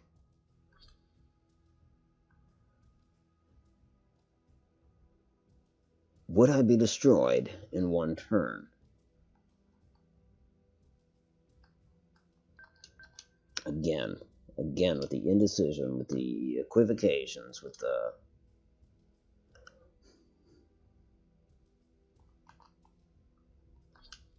Cannot believe I just did that.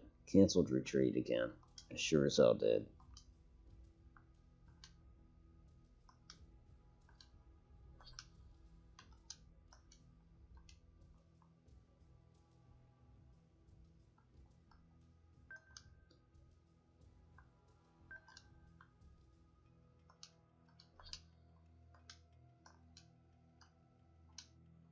Focusing fire on that target, have no missiles. Fighters are standing by so they don't get chewed up. Jupiter is taking damage. Come on, Jupiter, you can do this. Come on, Galactica, I should say. This isn't good. Missiles incoming.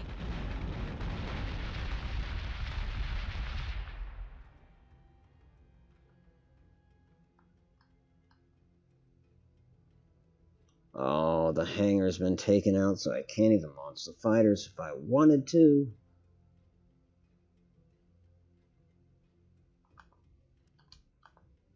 Just the fact that I keep going back and forth with this.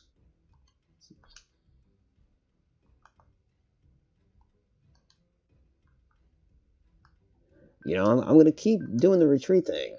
And might even keep canceling it. But just so it doesn't take as long, because it'll take 3 turns to actually get out. Now, I am kind of thinking I can win this. But if I need to go, at least I'll be able to go. In this case, in 2 turns, and I can cancel it again. If I feel otherwise. In the meantime, I wonder if I can repair the hangars right now. Yeah, sure can. That's kind of important. If I can take out the Cerestes, I can launch fighters. Jupiter is taking damage. Well, this could be.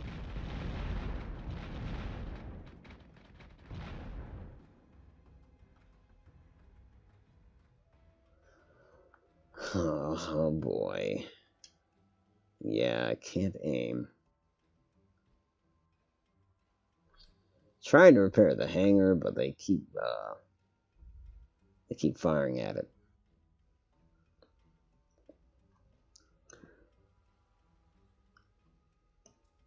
That would be your best tactical decision you've made all stream, sadly. What, getting out?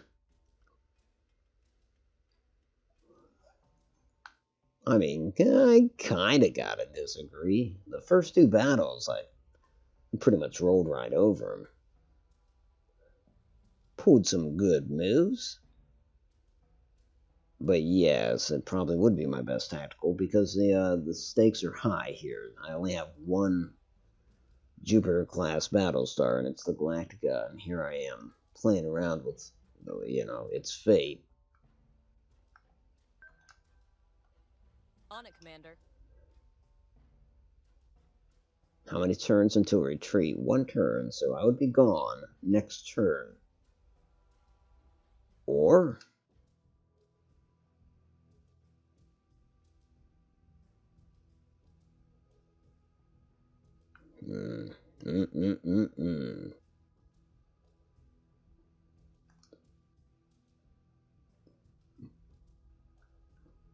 Here we go again.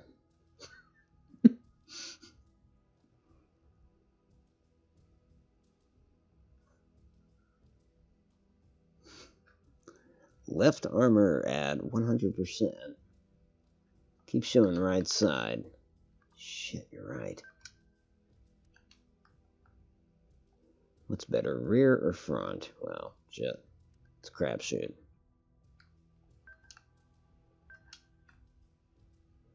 Well, unfortunately, I'm going to have to show my ass to him for a second. That's just got to happen.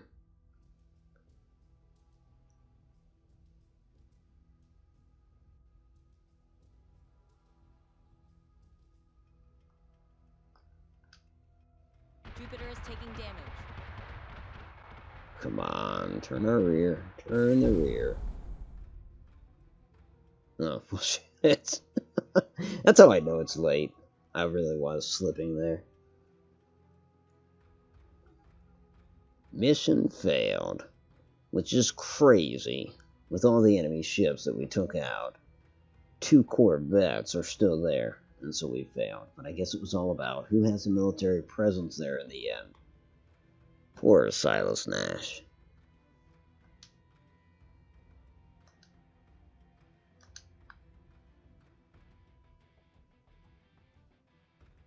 What a mess.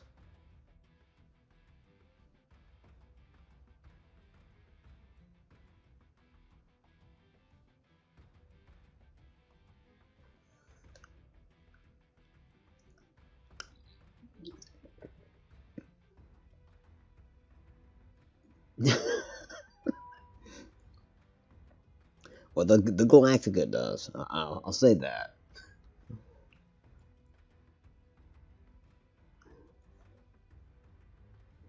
Yeah, but good call with turning the side. Had I not jumped out there, which obviously was an oversight, I meant to cancel it again. Then yeah, I needed to turn. And it's sad. Usually I do pay attention to stuff like that, but mixture of being late and being overly cocky going into this.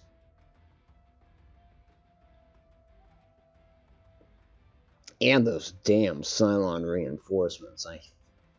Honestly, it's so often that they don't send them, that when they do, which they did tonight with regular frequency, just a pain in the ass. You just don't anticipate it.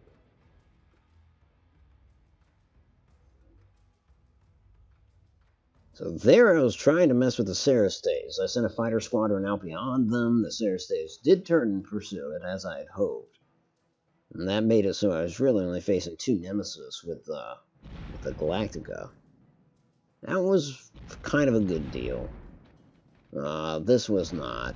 Well, I think I get some of these missiles with the flak. Yeah, well, 1, probably.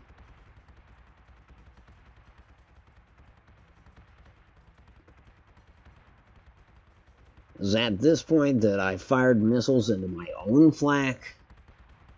Boom, boom, boom, boom. Quite a few of them, too. Oh, man. First sign that I should not have moved on and do this additional mission. When I normally try to end this stream, I bit off more than I could chew.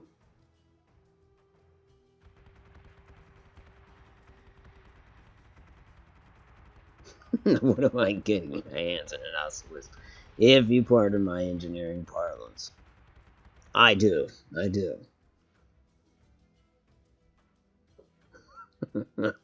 think that's what we call a grope in layman's terms.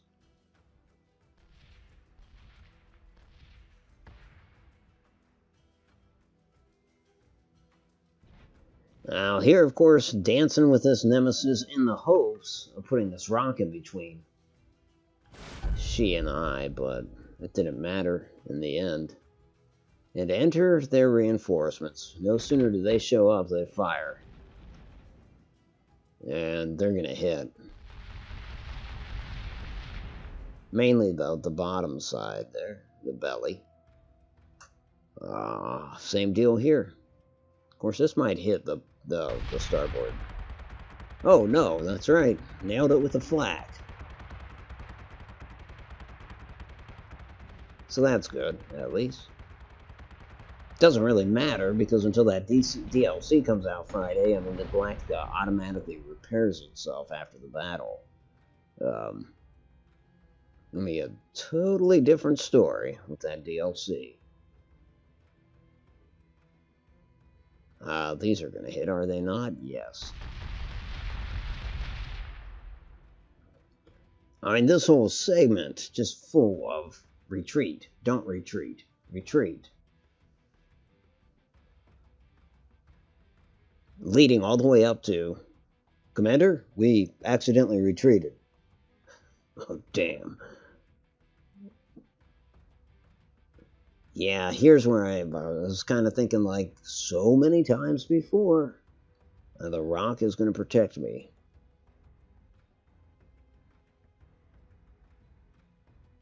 I also thought that Nemesis was going to collide with the rock. I have seen that happen a handful of times, but nah, he got out of it. Close shave. Oh, so the rock did eat up some of those. Well, that's weird. It only appears that 2 of them broke through the rock, right? Hold on, I gotta see that shit again. Yes, indeed. Almost seemed like it fired 8 of them or so. And about maybe 3 of them made it through. Because, yeah, you can see the impact, the explosions there. Weird.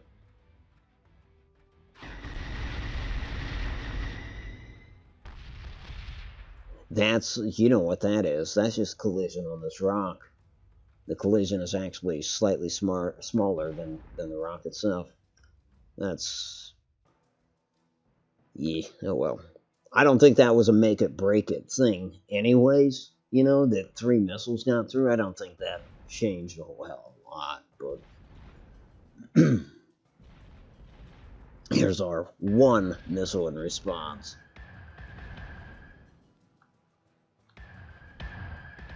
Then the Titans clash. Might be speaking awful highly of a Revenant class to call it a Titan, but it's big. Looks like it's got a lot of thrusters. 8 of them or so.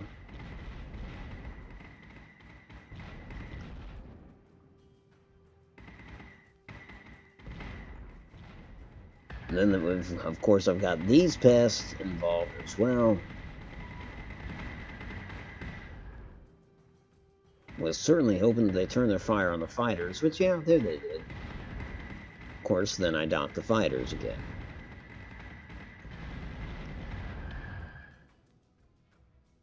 So much second-guessing myself.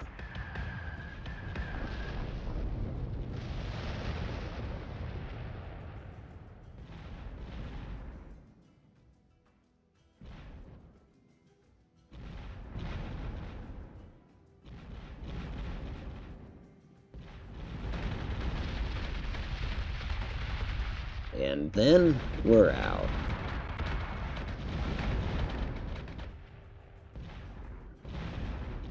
It's just with every ship I destroy, it gave me that, like, ooh, I might actually eke out a victory here.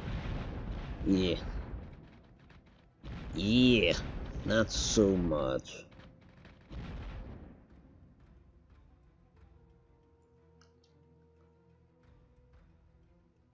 Wait, jump. No, don't jump. Oh, did you jump?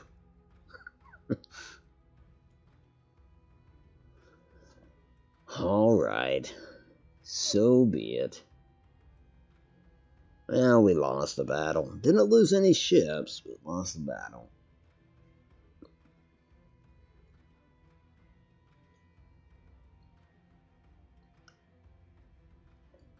That'll happen. And another thing I was surprised about, I wanted to do some things on the strategic level. They didn't really give me the opportunity by putting me into so many battles. But I think that does it for this particular campaign because, what with the DLC coming out Friday, I intend to start a new campaign. And we'll see how that goes. However, this does absolutely bring me to the end of tonight's game. I'm ending about 40 minutes later than I would have preferred, but oh well, that is what it is. Anyways, folks, let's take a moment to thank everybody that participated tonight. Mark Jackson was here for some time. That is always much appreciated. Dead Man's Walking, good buddy of mine, decided to stop by and say hi, engage in a little sexual innuendo, as he is known to do. Then we were visited by Grayson.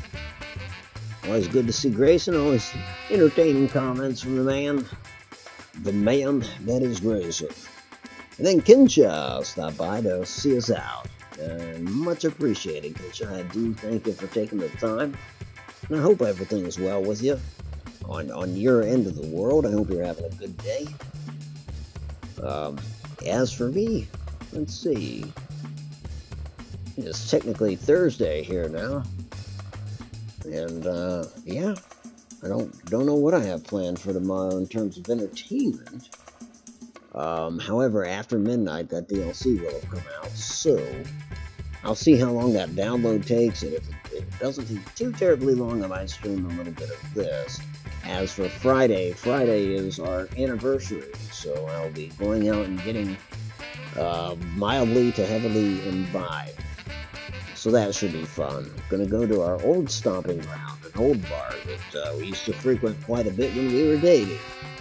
So looking forward to that. Folks, I guess Oh, and I don't work this weekend, so that'll be fun. I'll be able to get in some gameplay on Saturday, I suppose. And so I hope, if available, you're able to join me for that. Otherwise, I do hope you have a good weekend. Thank you for taking the time tonight. This was Automatic for Automatic Games. If you like this, and if you are subscribed, I will talk to you soon, friends. Thank you for watching, and have an excellent evening or day, whatever it may happen to be, where you're at in the world. Bye now.